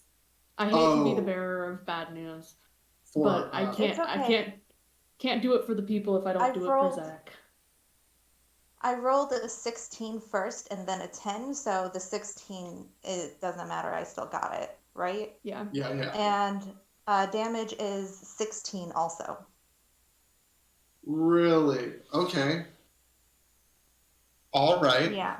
I got a 6 plus 4 plus 4 and then plus 2 because of the rage, right? Yeah. You come through, and you kind of hit his arm and kind of slash in a little bit and kind of go across his chest. And he goes, "That's what I'm talking about. You little lassie, you're gonna do great. I'm still gonna fuck up the bed." Ragnar? Ain't scared of you. Yeah, so I'm going to sort of take a step further back. I'll probably step back about another, like, say 10 feet or so. Mm-hmm. Shoot 15 Down. feet away. I am Yeah, actually. yeah, with my 1 hit point remaining. And I'm going to go back to the frostbite. Okay. Constitution save? Oh, Constitution save. No, I make it, not you. Yeah, sorry. Yeah. Yeah. Yeah, he saves. Damn. Shit. It kind of like hits him, and he just kind of goes, "Roy, thanks for the cool off. Boss needed it. I'll take you at last as a thanks." Hannah, you're last in the initiative. Do you do anything? Yes, I do. As we clarified on your little bathroom break, I am within 60 feet. And so I kind of take my shield and kind of like put it out kind of awkwardly because I'm like not used to doing it in this like power dynamic where I'm just in the stands chilling. And I'm going to cast Healing Word on Ragnar. Right. And he regains 7 hit points. Ooh, thank you. There you go. I rolled a 3 Yes. plus 4, so. Yeah. He's going to after that. He looks over and goes, "Oi, knock it off out there in the stands. I'll come out there and beat you bloody too." No, you won't. He goes,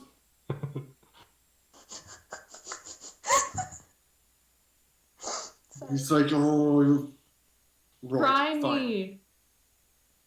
He looks over at you, Rakesha, and he. What's your AC?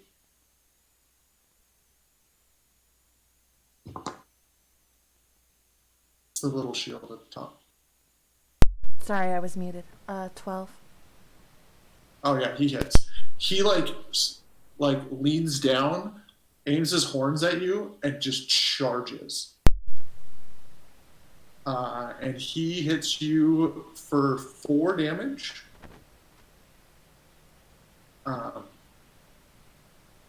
And then he swings on you. And then he what? And then he punches you.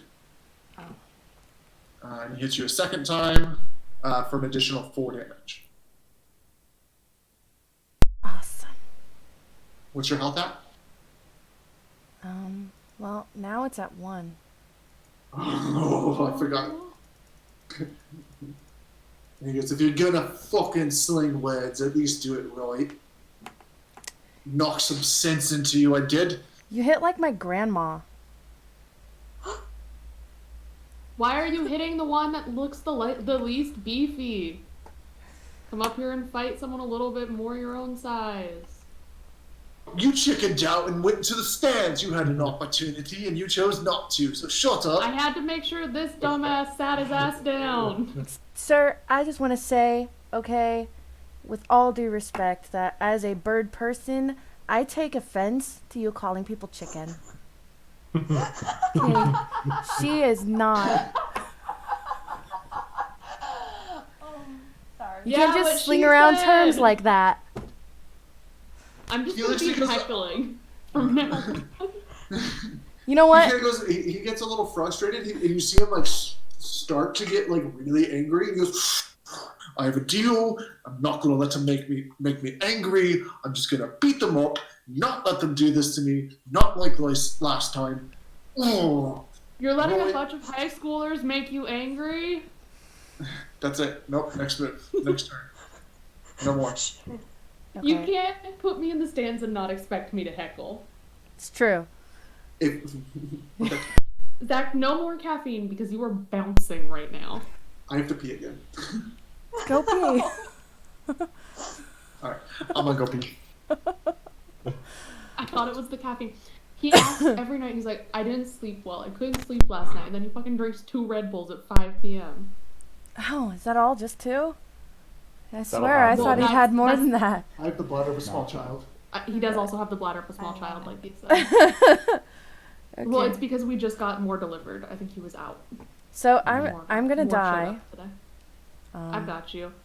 I'll start running down there. I'll spare the dying you. You won't die. You'll just be unconscious. that's fine. That's I'm fine. just here to And it's heckle. just bludgeoning damage, right? So it's not supposed to be lethal to us. Yeah, basically all of Zach told us that the first 5 levels are like they've got healers on deck ready to go, but I'm just trying to make you guys stay standing as long as possible just so I can keep heckling this dude.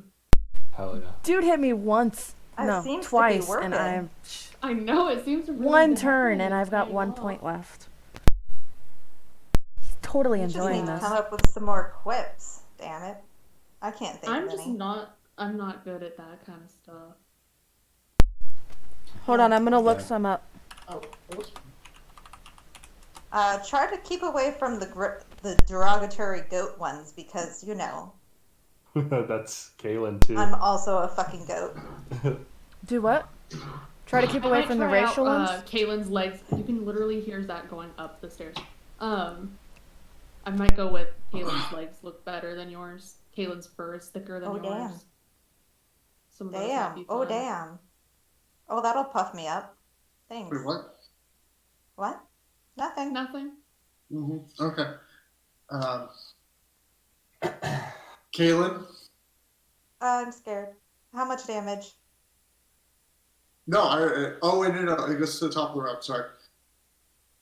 Which would be Rakesha. Ricochet, yeah. That's why I went then.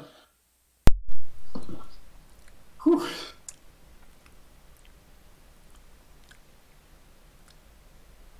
First, I'm gonna say you would bore the legs off a village idiot.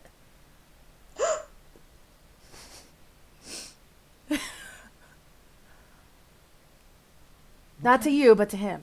Just Right. saying. Just quantifying Oh, that. okay. And Yeah. then I'm gonna cast Bardic Inspiration on Kaylin. Oh. And then I'm going to I'm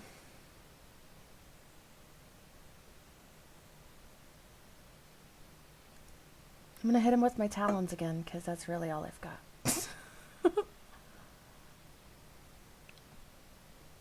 Aim to actually give him a haircut this time. Need one. And I got 18. 18 hits. Okay. And 4. 4 damage. Mm-hmm.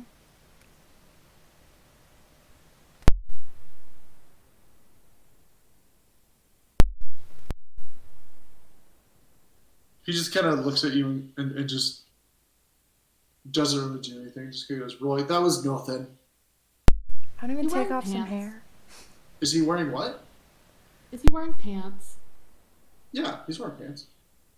Okay, I just wanted to know. Satyrs wear pants? Satyrs wear pants? Yeah, I don't think Kaylin's wearing any pants. Kaylin's naked as the day he was born. Yeah. Well, yeah, that's what I was gonna Rakesha say. noticed. Is, like, the whole if you go outside of Hercules, any depiction of a satyr is just like dicks out, ready to party. Yeah, Right. pretty much. I mean, What really did you in have with me? Hercules, too, it just didn't come out very far. I think what's his name? The guy that we're fighting, the Battle Rager, he has light armor on, so He's pants not make wearing sense. any armor. Oh, he's not wearing any armor? No, he took it off for you guys. If he was wearing Oh, okay. armor, you would have taken a hell of a Ow. lot more damage. Yeah, we just suck. Okay. Okay. I mean, you know. Um, my turn? Yeah. Question on the Bardic Inspiration. Does that add to attack rolls? To the attack, not to damage. Not to damage. Okay. And it's a D10 you said, or a D6? D6. Okay. Thank you. All right. I'm going to go ahead and take another stabby stab because it seems to be working. Somewhat working. Right. And then add a 6 to that. It's not very great. It's a 14. It hits. Oh, it hits. Mhm. Gonna roll damage. That's gonna be 10 damage. 10 damage. Oh, wow. He's starting to, like, he's not really breathing heavy, but he's like, all right, enough's enough. Oh no, he's gonna get rough with us. Kaylin's probably a little excited here. Ragnar? So now that I'm healed up, thanks to Zorakos, I'm going to step back in with that scimitar. Yeah. And... oh, that's a miss. That's 8. Yeah, that misses. Do you still kinda- have that bardic inspiration? He does. I do, yeah. So I can roll a d6. Correct. I better roll it, eh? Yeah. Yeah. So I got 4. Oh, sorry, I rolled. Yeah, no, that's right. No, I rolled a 4. You barely hit him. Okay. And so now I'm gonna roll slashing damage. Yep. Roll your damage. 5. 5. Okay. He goes, oh, better than your last one. Not much, but you still got a lot to learn. And he punches. He punches Rakesha. Of course he does. No. Does he just you know take- that's making me angry? No, I just keep mocking He him. does not care. He hits. Yeah, you take 4 damage. Is it possible to be negative? Yes, but you just go to 0. So subtract down to 0 because this is all non-lethal. And then he looks over to Ragnar. He goes, Roy, I'll show you how to hit again. What's your AC, Ragnar? 14. And he hits you. He like leans in after he punches Rakesha and charges again. Just barely makes it. And he hits you for 6 damage. Ooh. On my turn, I would like to take a dash. I'm sorry. I'm getting my ass in the ring, bitch. Am I unconscious? I will tell you that if you're... Are you going to try... how tall are you? A normal person height? What's your strength? Not much. Like 8? Yeah. Are the I had to get stairs up here gone? somewhere. What are you saying? Yeah, what happened to the stairs? Well, the stairs are on the other side. It's... Even if you took a dash, you wouldn't make it up the stairs. I was trying to see if it was possible for you to climb the 10-foot wall. If I dash 60 feet and then run 30 feet my next turn, am I within 90 feet that way? Well, it would be 30 to the ring. 50 to get around, 10 to get to the top, and then another probably 30. So to no, get that's over. already okay. So Yeah. no, that's not an option. Yeah, it would be like 3 rounds to get into the ring and be close enough. What if I want to try to climb? That's what I was checking. I was looking to see what your vertical jump would be because there's a vertical. Oh, my vertical jump's awful. Yeah. Because it's based on strength. Yeah, that's what I was pulling up right now was the vertical leap The jump calculator. Yeah. I don't. There's no way in hell. Like, there's literally no way. It's double your strength, I think. Actually, I don't remember if that's vertical or horizontal jump. That's horizontal. I don't remember what the vertical is. Here it is.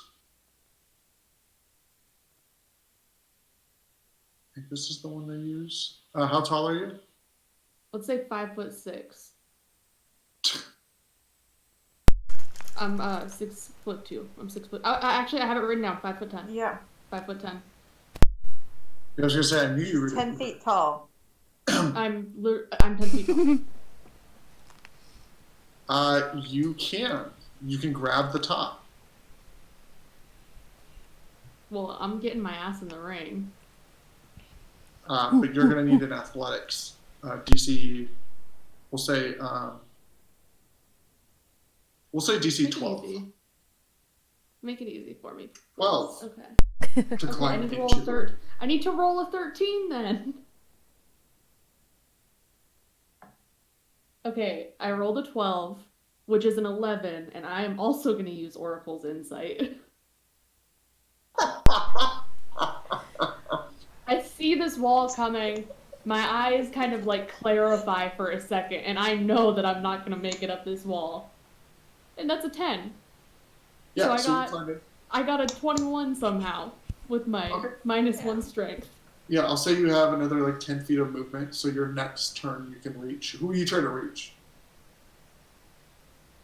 I want to be able to do that. It's either Rakesha or the dude. Either one. I mean, I'll give it to you, and I'll say they're both within 30 feet. I'll say Rakesha is like on the tippy tip edge of 30. Okay, sorry, Rakesha, you're gonna stay unconscious for a little bit. It's his turn. I do my best fighting in my sleep. And he's. I feel like he just went, but you just went. He did go. You skipped my turn. I skipped. Oh, I did. You're right, because I was only giving you that. Okay, so then Rakesha's down, right? So yeah, she doesn't need to make a death saving throw because it was non-lethal, so she's at 0. Then it is going to be. That's not what I wanted to do. It is. I keep wanting to call you by your real name and not your character name. Kaylin, it is your go. all right. Okay, so seeing my fallen comrade, I'm just gonna let out a like rage roar, and I'm gonna attack again. Can I use Bardic Inspiration still? Did you use it once already? Yeah, I did. Then nope. It's a one-time. Okay, 14 to hit. Hits. Damage is 12. 12. He is starting to like. You're starting to see him fight back the anger at this point.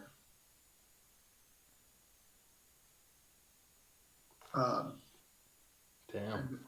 Yeah. Ragnar. So backing up a little bit from my last sort of swing at How far back do you Rupert, move?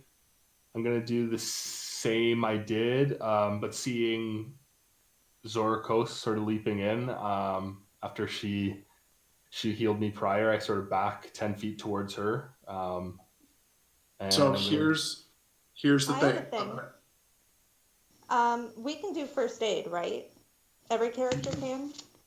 You can stabilize somebody, but there's You have no to have a need specific feat. Yeah, you have to have a feat to bring people like to help. Right. To one. Oh, okay. Right. For some But reason, I thought there was ability to stabilize. right, you can stabilize them, which means just bringing them to 0, so they're still unconscious. Right, but there's no need to do that for Lady because she's just unconscious. Right. He wasn't going to kill. Okay, sorry about that. I was just no, you're good. Clarifying an option for pulley if you didn't know. Yeah, no, I appreciate that. I will also tell you this, pulley, before you move. If you move more than 5 feet, he gets an attack of opportunity. Oh. So yeah, maybe we'll save that. You can risk it if you want, but if he hits you, you're completely out. I'll be done. So yeah, maybe. I mean, I think either way, I'm probably in that danger zone. So I'm gonna just take a swing. So that seems to be my better option. So the scimitar is still out, and it's being swung for a nat 23. Damn. Yeah, you definitely hit. yeah. Aim for the face. And we're slashing. 4 + 1 + 1, 6 crit. I think it automatically doubles your dice damage. Yeah, you come through and you hit. He's starting to breathe heavy now. It can't have automatically doubled it because that would have meant he rolled a 1/2 on a d6. So it's actually 8 + 2 + 1. So it's 11. Because if you look at the damage breakdown, it's 4 + 1 + 1, and it's 2d6 + 1. How is he getting 2 + 1s? That's what I was trying to find out. Oh, never mind. It doubled the number of dice. Never mind. I lied. Yeah, that's why I was like, ignore me. What? I was thinking about Kalen's greatsword, where you get 2 dice just as a base. Yeah, that's why I was confused. I was like, wait, what? I was like, I'm pretty sure it doubled it if there was 2 plus. Yeah, it is your go, Hannah. You're in. He sees you. Coming in for the kill. Nobody else is getting healed. I'm coming for the fucking kill. And he looks at you and he looks really confused. I had an idea he's too. like, "Oi, we had. This is not what." And you can see like half his eyes. You asked for 3 fighters and you killed one of them. I'm making all right, sure we have 3 fine. fighters. Let's do it. And I'm gonna run up to him and I'm gonna grab his arm and cast Inflict Wounds. You still have to make the attack roll. I know, I've got my dice in my hand. Yeah. I love you so much, Hannah. Me too. Not fucking 20. Put that camera on it. Put that camera on it. I already picked it up. I don't believe you. I do. I believe her. I know you do. She wouldn't lie. She absolutely would. No. The only time I've lied about dice rolls, I've made them lower than they actually were because it was funny. Okay, roll your damage. Okay, so that's 6d10. I'm gonna roll it on D&D Beyond because I don't have that many dice out. Let's see. D10. 4, 5, 6. I've never in my life lied about a dice roll. That's shady, actually. There was a time where would have been really funny for someone to roll a nat 1, and I was like, I rolled like an 18, but it would be funnier if I rolled a 1, so I'm gonna go for it. It made no sense for my character to know the information. 31. Wait, I thought it was only... Oh, it's 60-10.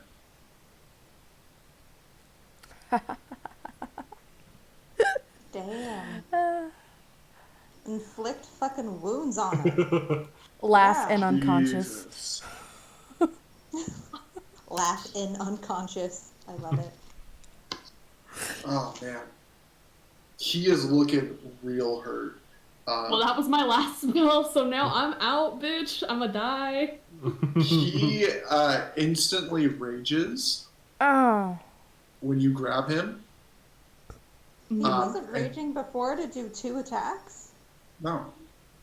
No, you just get Okay. 2 attacks once you hit level 5. Mm-hmm. You don't have to be raging to do it. I'm so jelly. I can't wait. And then he's going to punch you, Hannah, twice. Well, yeah. Yeah, reasonably so. Okay. The first one, he hits you for 8 damage. Okay. And Bye. the second one, he hits you for, what's your hit points? I have 3. Yeah, the second one, he doesn't do anything. He just straight punches you in the face.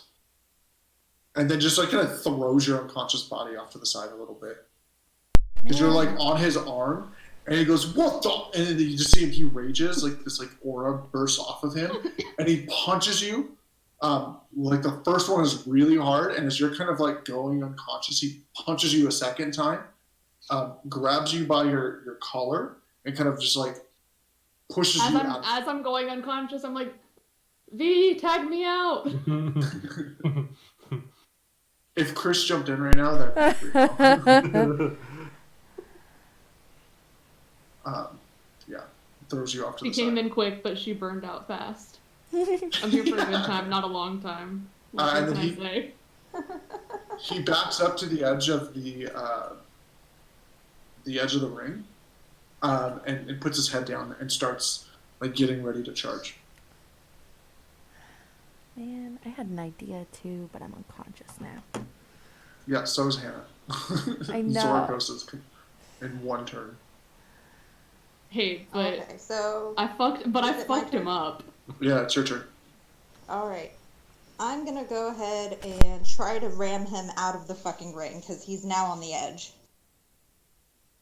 He's about ready to charge. I'm about ready to That's charge. what he wants you to do. Horns down. Let's do this. Well, let me. Can I do that? Yeah, you can. Hold on, I'm looking at something real fast. Okay, I'm gonna roll for it. Oh, please. Ah, it's an 11. Yeah, you missed. Oh shit. Do I fall out of the ring? I need an athletics check from you.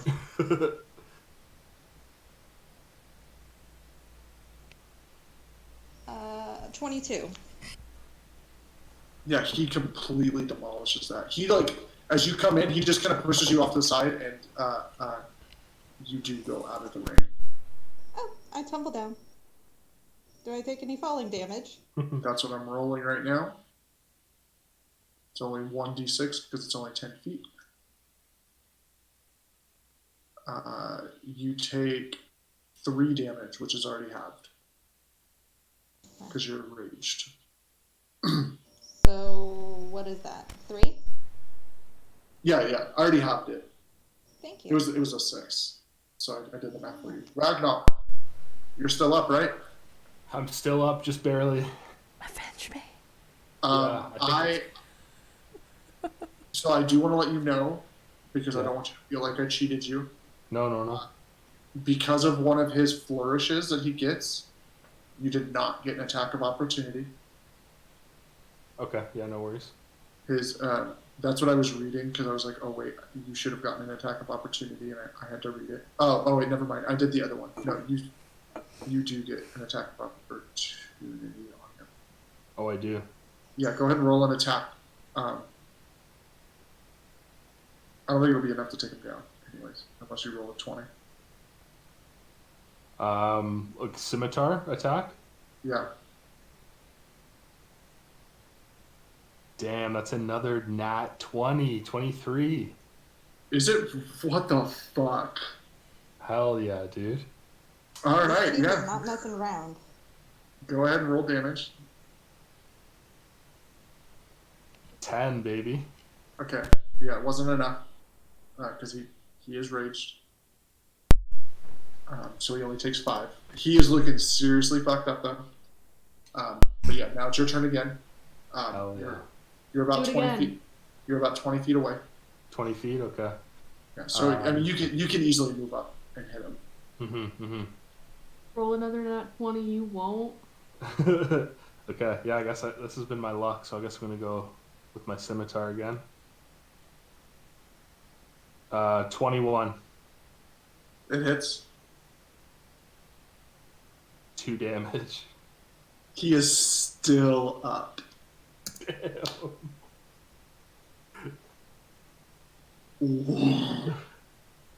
Damn, dude. By the skin of his teeth. You come in and you cut him again, and you see him start to kind of lose consciousness, and then that anger just kind of flashes, and he's like, "You're next," and then he punches you. Damn.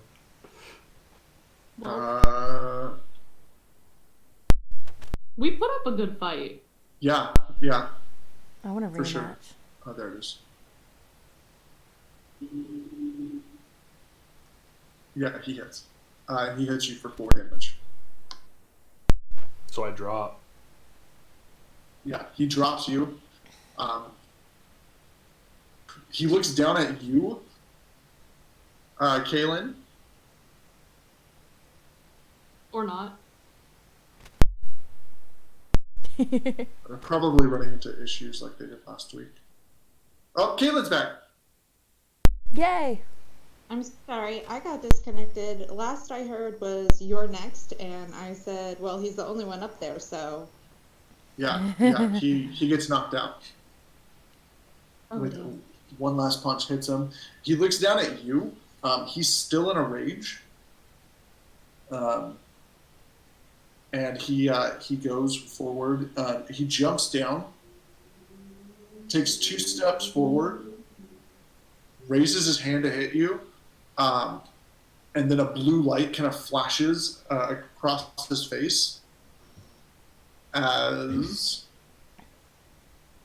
Oop, this is not the page I wanted. To go to where... notes for sorry, it's not doing it the way I was doing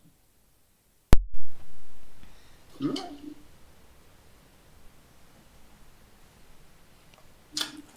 As the vice principal steps up.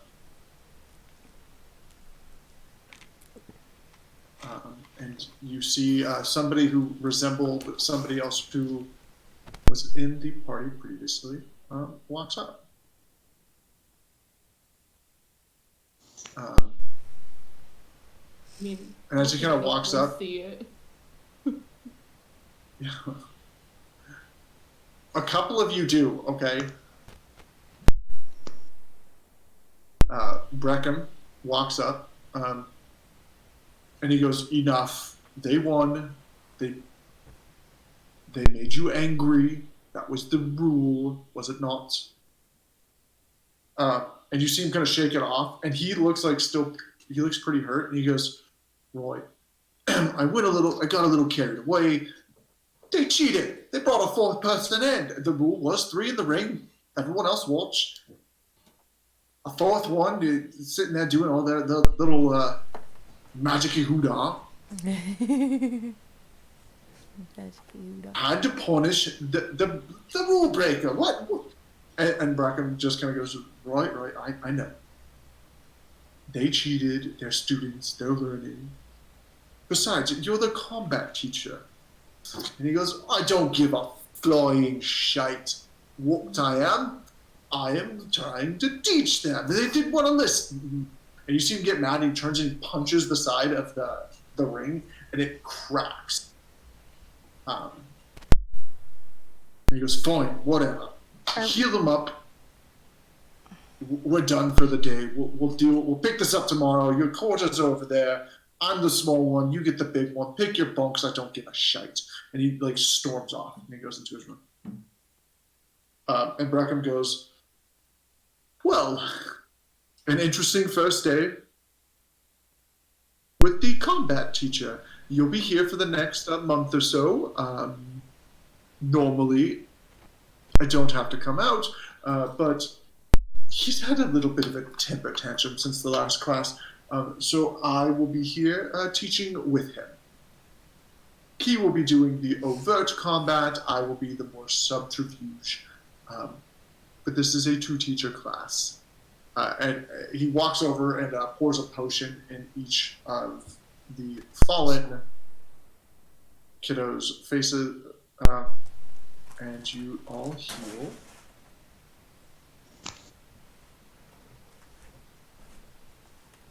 Oh no. I just dropped my bag of chips and they spilled all over my carpet.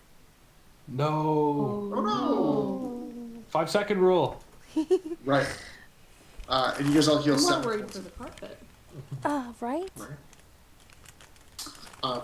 So all of you who are knocked out and put at 0, go ahead and add 7. So you should all be at 7 hit points. Except for obviously you, Kaylin, who did not go unconscious.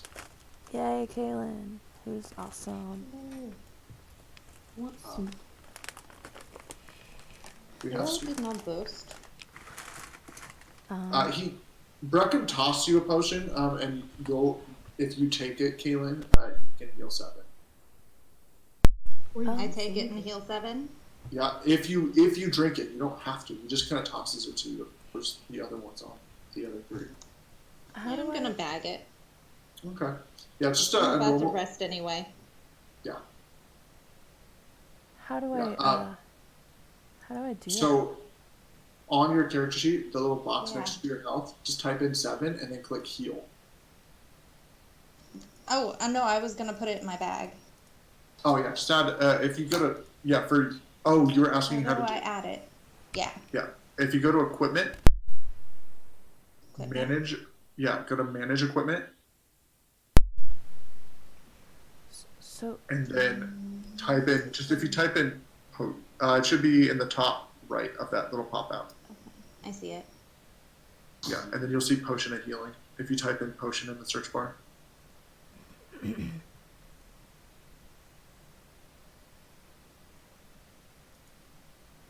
And then you can click add. Did you find it? I think I did. Yeah, it should just say it should be a black text potion of healing. I believe I found it, but it's giving me the loading. Okay, good, it added.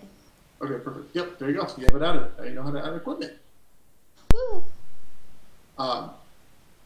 Yeah, so Breckham, heals you guys up and then says, Roy, so, well done.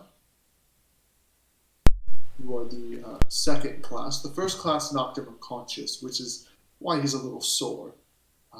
Seems like you almost did as well, but I had a feeling he might stoop to more aggressive manners for you. And kind of mentions towards you, Kayla.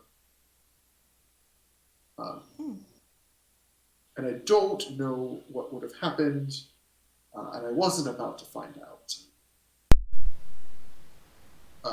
Just know, students, he did not have any armor on, or uses weapons, or most of his abilities. So don't think that you can take him. Please, dear God, the last class thought that. We are in the process of fixing that. So yeah. Kaylin's just gonna take this as a moment of pride, though.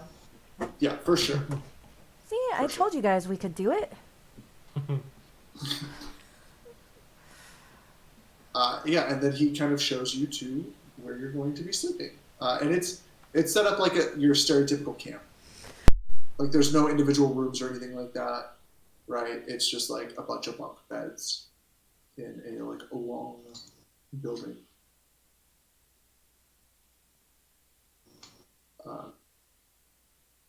But yeah. I look to Rakesh and I go, bunkies? Yes? Do you want the top or the bottom? I'd love the top if that's okay. I get a little claustrophobic. That's what I thought you would say. Okay, I'll take the bottom bunk. Okay. I'll try not to let my wings drip in your face. It's okay. Kaylin's just gonna nod at the Triton guy, Mhm. knowing that Bamri and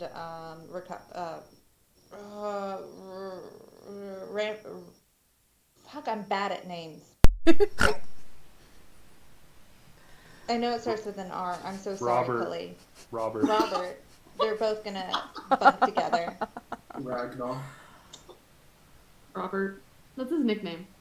Yeah, now it's gonna be Robert forever and always. I've heard it both ways. Yeah, so there you V go. somehow tries to take 2 bunks. Yeah, V. Chris would definitely do that, without a doubt. Yeah, so V climbs into the bottom bunk, closest to the front again.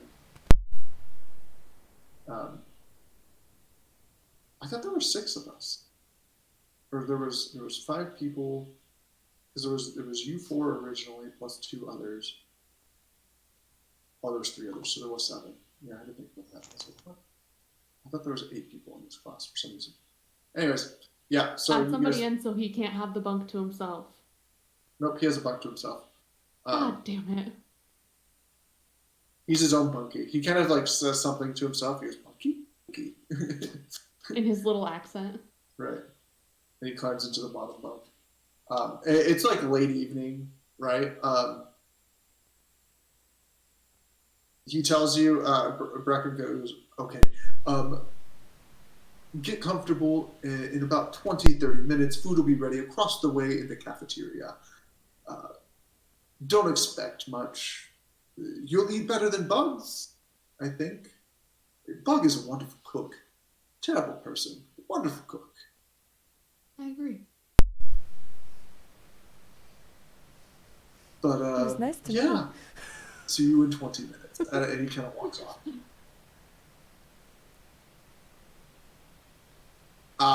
Roll me a perception check, everyone. Oh. I rolled a 2. 17. 10 or 8 total.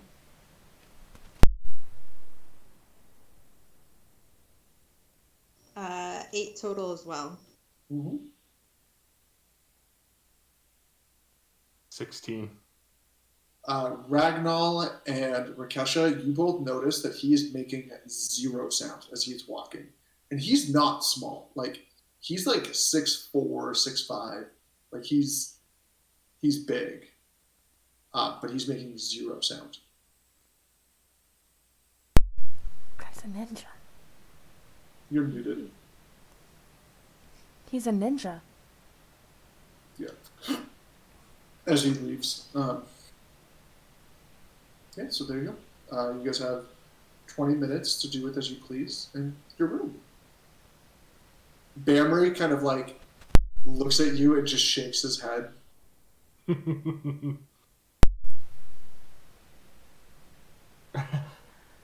gonna pull out my bagpipes.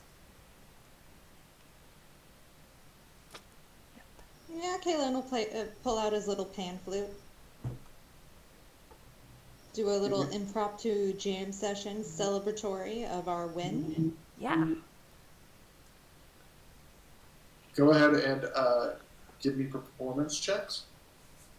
Oh, please don't be bad.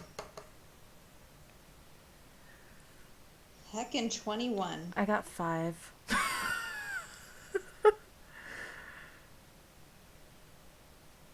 All right.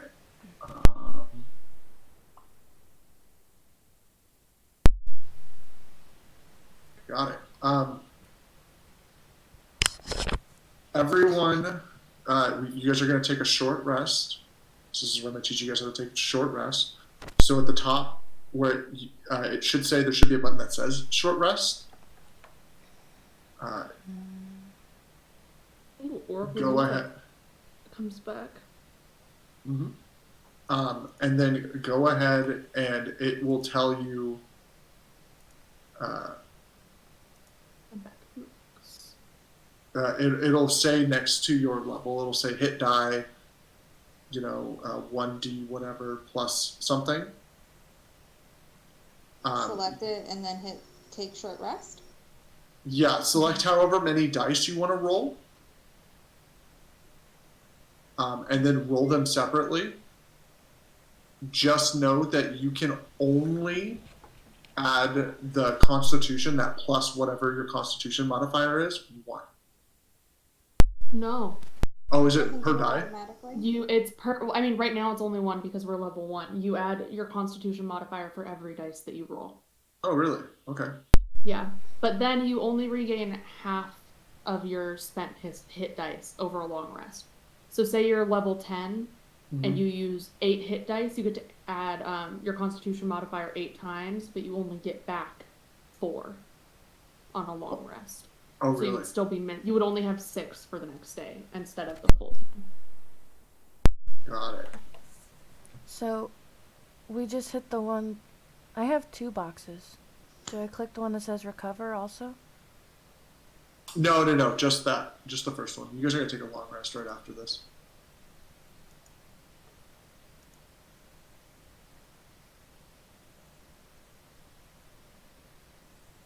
Okay.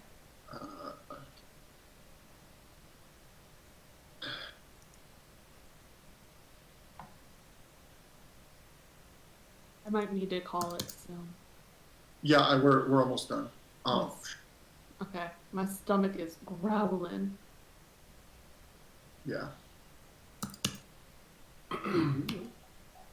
I was doing something else. Are we sure we don't want to take another Red Bull?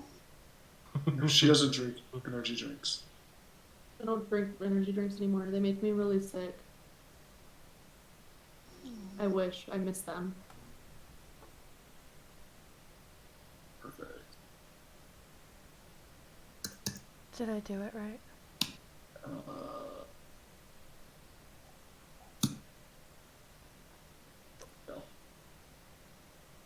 You probably did. You guys are about to. I just wanted to show you guys how to do that. So, and then kind of go through the rules of resting. Yeah. So, So on a short rest, you only get some of your stuff back. So if you notice, you don't have your spell slots. If you have them, I believe you should get your bardic inspiration back on a short rest. So you'll have those returned. But spell slots take a long rest. You can heal some of your health on a short rest, right? But the likelihood of you healing completely is very nil if you use all of it. But Hannah's right, on a long rest, however many dice you spent, you only get half of those back on a long rest. So I know a lot of direct short rest questions to me because I play Warlock in another game. I can tell you all about short rests because I beg for them. Right. So there are advantages to taking short rests and disadvantages, but they help for like if you're pressed of time, just to kind of like prepare. Like if you have to take, if you have to do multiple fights in a row, things like that. But yeah, so 20 minutes goes by, and you guys. Yeah, oh, and just so you know, short rests are usually a half hour to 2 hours. But more often than not, they're usually like the average short rest is usually considered an hour. I'm just giving you guys a short rest so that you understand how to do that. But yeah, so you guys get done with your short rest, your 20 minutes. Do you guys have any role play conversation or anything like that you want to do?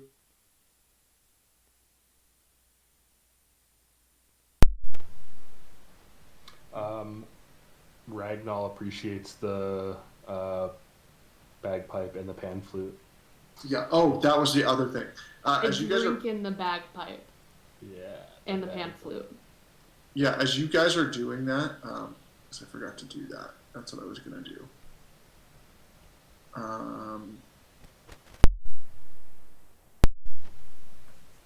You guys hear a lute joining you guys as you're playing.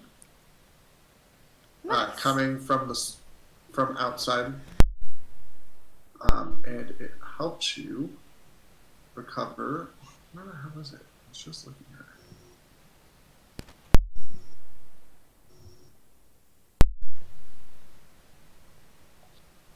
Hello. Where is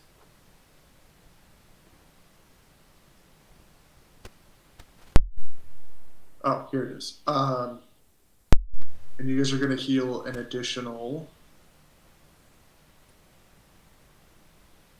3 points.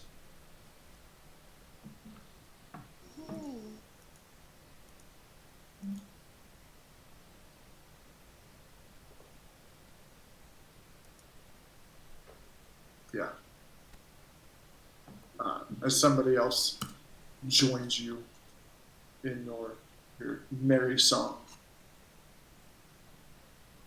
But yeah. And then you guys head over there. Probably like 2 or 3 minutes before the interview, towards the end of that 20 minutes, the loop stops and it goes silent. But then you guys like head over, very tired, from a very long day of walking. You guys have probably walked easily like close to 7-8 miles today, coming out of the forest, and then watching this very energetic fight between a few of your classmates and a teacher. And you guys go into the cafeteria, and you see Roker sitting down at a bench, still like angry. He goes, right, go get your food. And it's set up like the stereotypical camp. You see Breckham is behind like a little countertop. There's like a little bar with or a little bar in front of it, right? You see a group of trays sitting off to the side. You see him standing by next to the trays. There's like a couple of different like plates and bowls and stuff. And he goes, "Come on, file in one at a time. Grab a bowl, grab a plate, grab your silverware, put your tray on the line, and move it along." V goes, "Oh, I'm starving," and just kind of runs forward, puts his tray down, bowl, plate, silverware, slides it along, gets in front of Breckham. Breckham like scoops out like you're not sure what it is, as he kind of puts it in the bowl. It's like a thick viscous substance. Puts a piece of bread down, a couple slabs of meat, and then some like a small thing of like veggies, like almost like a salad. He goes, "Right, come on, move it along." And he like walks away and sits down at a table. Kaylin's also starved and pushes also towards the front, not in front of V, because he doesn't want to mess with the aristocrat and deal with his whining. Right. Same thing. Slops in this like really thick viscous substance. Puts like a small salad, a piece of bread, and a couple like slices of meat. Yeah, that's good. Thank you. Right. Nods. Yeah, Ragnall sort of falls in line. Him and Bamri are sort of eager to eat up. Yeah. So serves both of you. Get a normal amount of food in a normal ass way. Yeah. I don't You know. get served. Just You get the a same normal- amount as everyone else. Kobe's right behind you. Okay. And then, yeah. I'm very hungry, so I really don't want to talk about food, is what this is. I'm 3 gonna minutes. go grab some food, and I'm gonna thank our teacher for a lesson.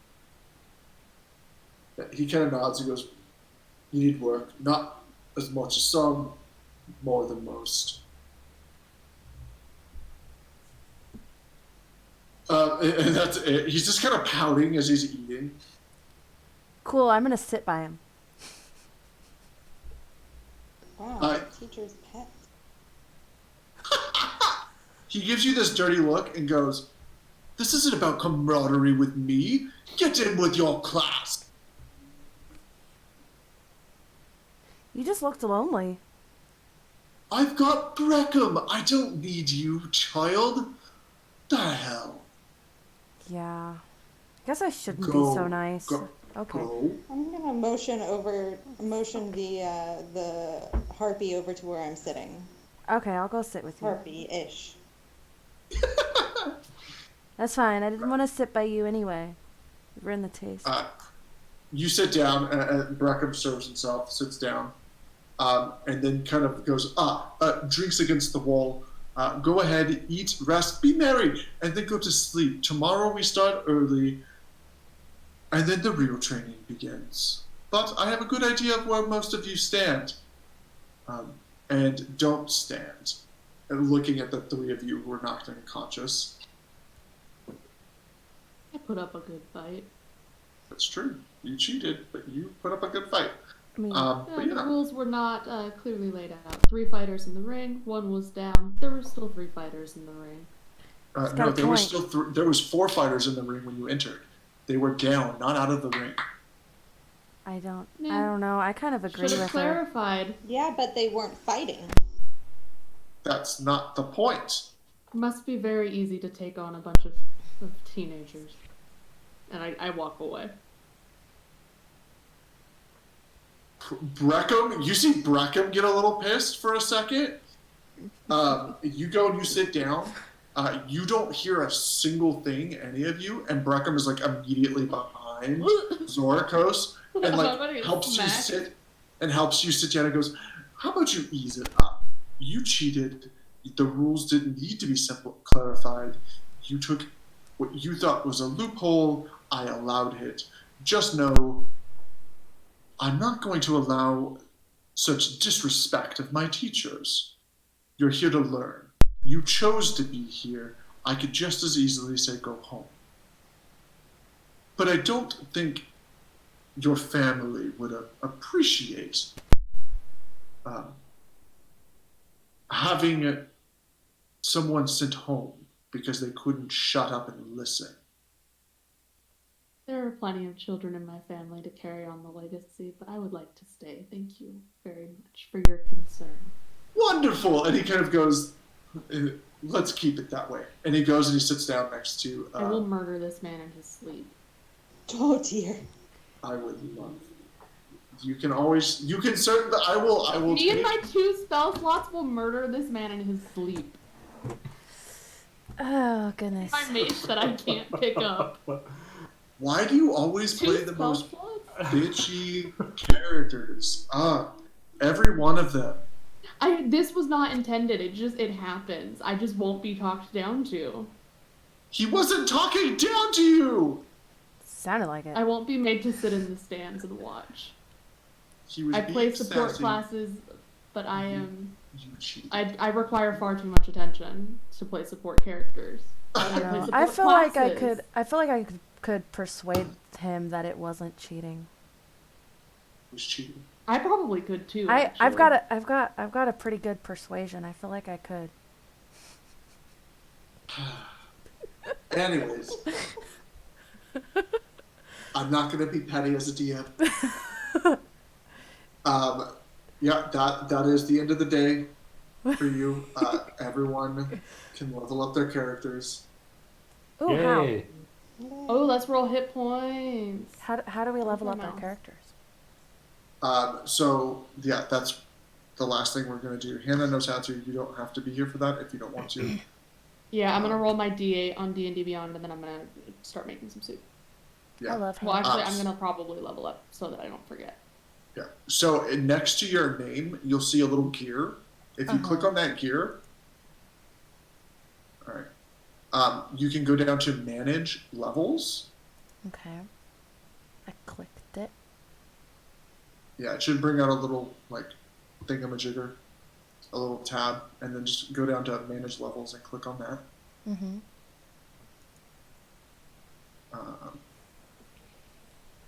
I will go ahead and level up. I'd like to clarify, me and my 3 spell slots will kill him in his sleep. Hell yeah. So I changed And it then you to change the level level 1 to level 2. If you are choosing the multi-class, at the very bottom, you would just go ahead and add another class there instead of changing that 1 to 2. That's interesting. So, what can I change here? I can change anything. Like, do I have a certain amount of things I can put in, or?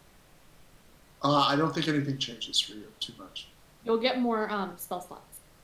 Yeah. Oh, well, can I like? So can I add a spell or something, or how does that? What do I do? I can't. I Yeah. can't add So anything, right? Or if you go under that same thing, you see where it says class features. That's where you currently are, and then there's the one where it says spells. yeah.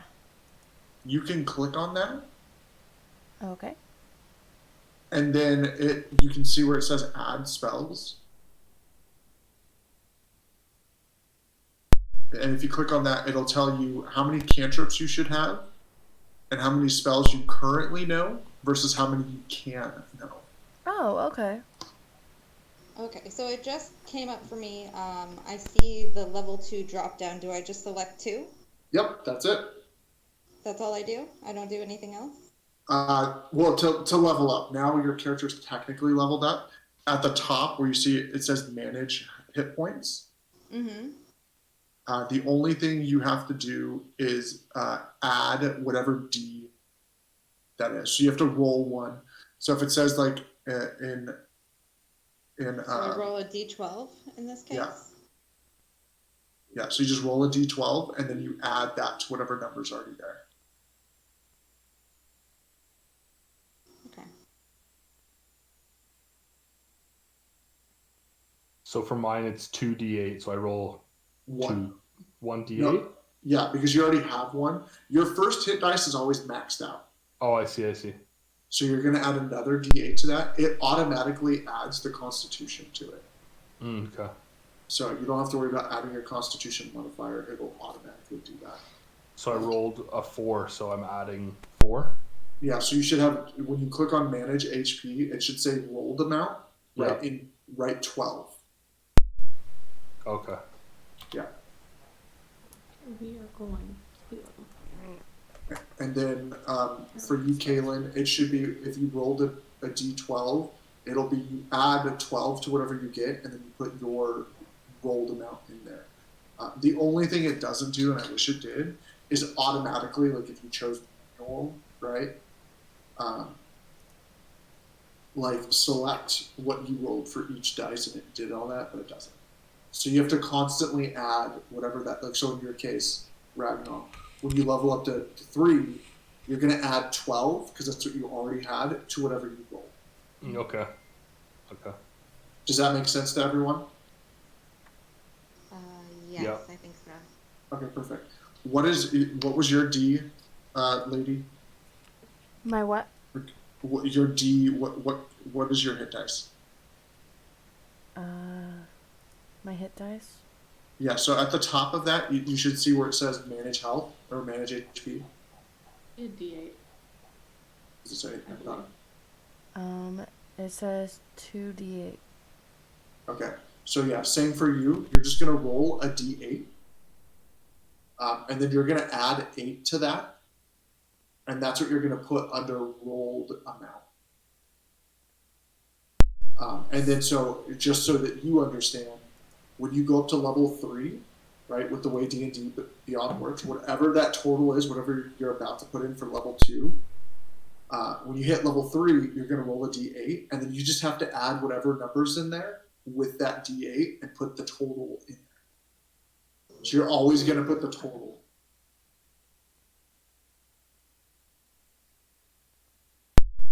Do you understand? I missed half of what you said earlier. Yeah, no worries. Did you figure out your spells first? Let's do that. Well, that's what I was doing. That's why I missed what you were saying, because I was reading that, and then I heard you say my name, and I was like, what? I'm sorry. Yeah, so if you want, I can roll the d8 for you real fast. It's up to you, or you can roll it yourself. It doesn't matter to me.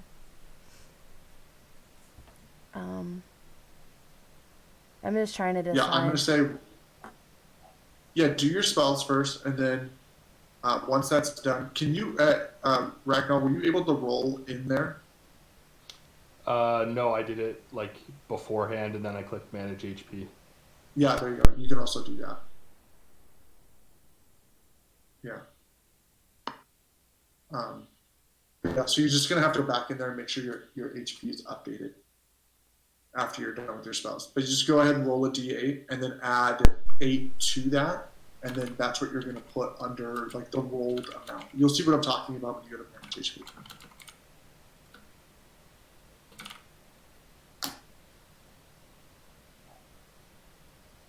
And that'll be it. That's all you guys have to do. I think the only one, because NCL, you didn't have any other choices, correct? At level 2? No, I don't believe so.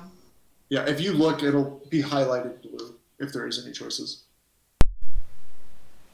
Because I don't think you pick your path right now. I think you picked that at level 3. Level 3. Yeah. Yeah. I just wasn't sure if you had any other choices.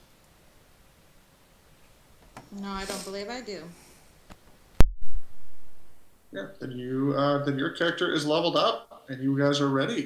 Do I pick anything under where it says optional feature manager, or is that just there? What does it say there?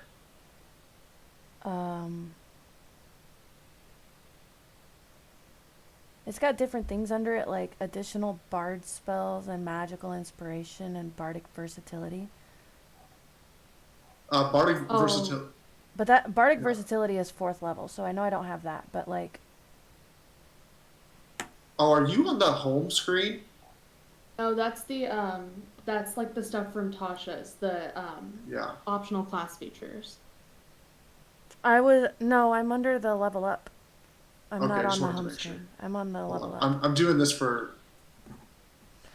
Oh, I see what you're talking about. Yeah. Make sure that they're all selected red. You don't like it doesn't activate it automatically, so it doesn't matter.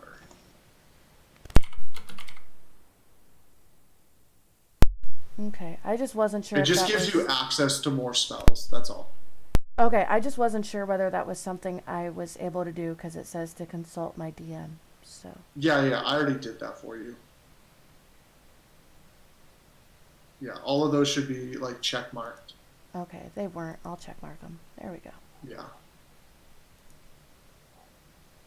Because it doesn't really change. Like a lot of the optional features just say you can change out your spells every so now and then. Like at level 4, you can change out some of your spells.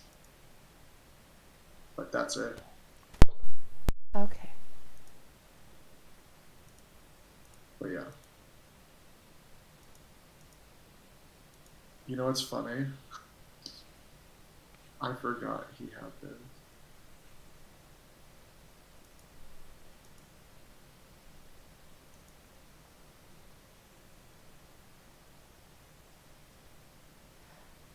Oh, cool. Oh wait, this is only for him, so it doesn't matter. But yeah, so your characters are now leveled up, and I'll do Bamry's and Kobe's before we play next. I can invoke duplicity now. Sounds good. I got to use the facilities, so I will say good night to you folks. Yeah, Good man, night. thanks for joining us. I'm glad you're able to come play. Love you, dog. Yeah, man. Be safe. Same here. Good night. Glad See you you guys. were here. Have a good one.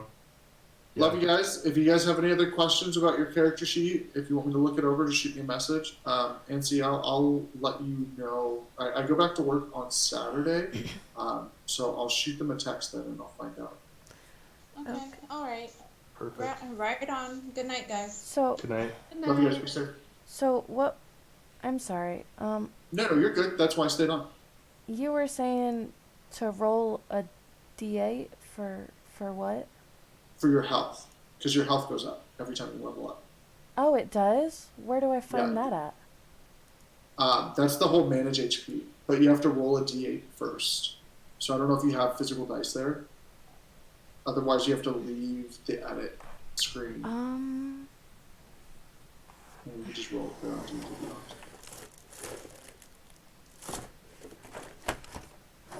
I did have. If you don't, that's fine. Like I said, you can just go to your character screen, and I'll show you how to roll the dice. Okay. I can I'm share my sorry. screen. No, you're good.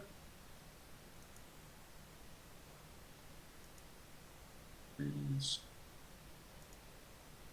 Campaign, view, character. Oh, it shows my HP already went up.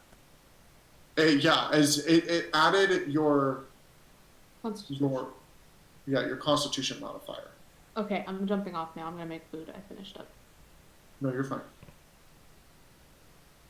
So what you need to do is, after you roll the d8, let me know.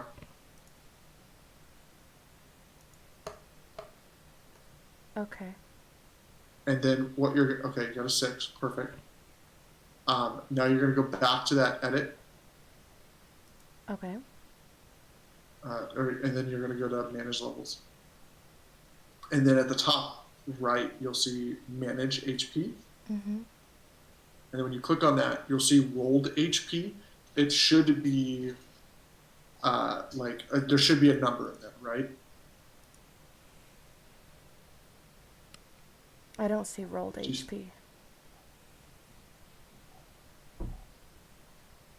Check something. When you click on manage HP, what does it say? It says HP modifier override HP. Oh, I know what it is. Did I mess something up? No, not terribly. Close that out. Right next to where it says, do you see where it says home? After, right before race and class? Yeah. Click on home. Okay. And then scroll down until you see hit point type. It should be the 1, 2, 3, 4. It says manual. Yeah, it says manual. I should make it say manual, right? Yeah, it correct. said fixed. I'm sorry. Yeah. No, you're good. Once you change that to manual, go back and then click manage HP. Okay. So you're going to click on class. Click on class to go fix your HP. Okay. And then it should be you have a D6, I think, for your HP, right? Or D8? It says 2d8. Yeah, so you're going to have an 8 plus 6, which is 14. So your rolled HP should say 14. Okay. And then that's it. And then your HP is done. Awesome. Thank you. Yeah, so what's your health now? 16. 16? Yeah, so there's a huge jump for you. I like it. Yeah. Okay, so I don't need to do anything else while leveling up, No, for you, I think it was just your spells and that. Okay. All right. Next level, it'll be a little bit different. Next level, it's going to probably take a little bit longer, and we'll do that separate. We won't do it on stream like we did this time. Okay. Because there's going to be a lot more discussion to be had, for sure. I'll probably, when I level you guys up, I'll just tell everyone, hey, next Thursday, if you can, or let me know over the next 2 weeks. Except for Hannah and Chris, because they've been playing long enough, so I'm not going to have to help them. But you three are probably going to have a little bit more discussion, because that's when, for you, since you're a bard, you get to choose your college. Ooh. And then for Kaylin, they get to choose their path, what kind of barbarian they are. And then for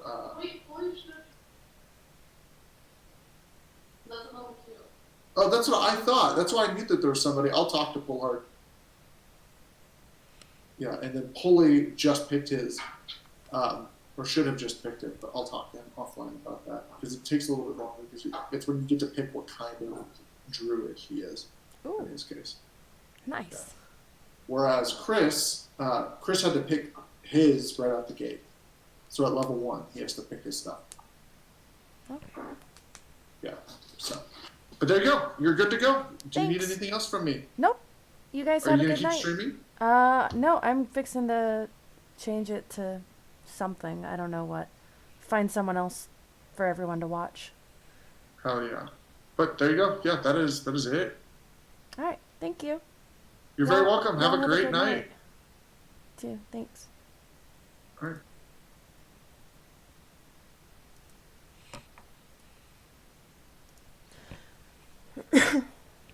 Okay. So that was exciting and fun.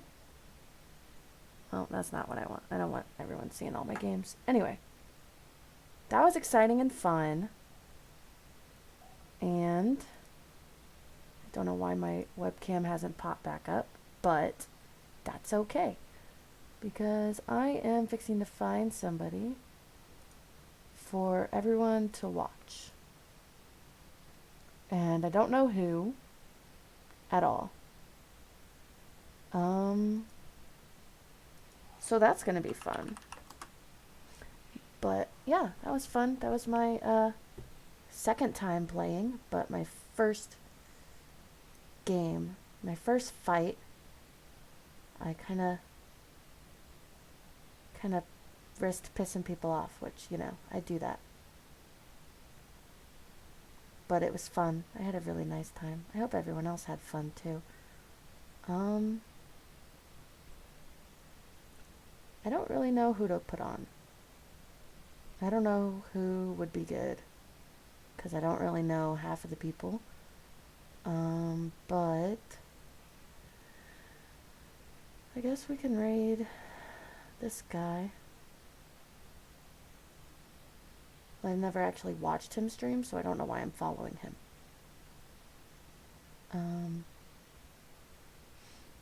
Who have I watched? I don't know. You know what? Let's find someone who's got, like, nobody watching. That's what we can do. Find someone who's got nobody watching. Basically nobody. Go to viewers, low to high.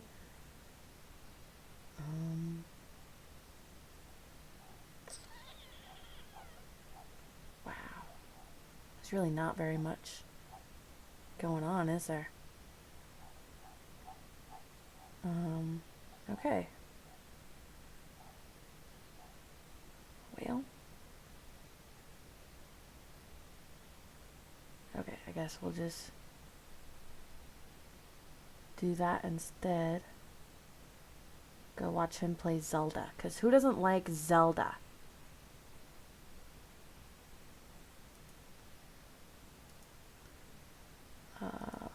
Raid channel. This one. Start raid. Alright, guys. You guys have a good night, if any of you are still here.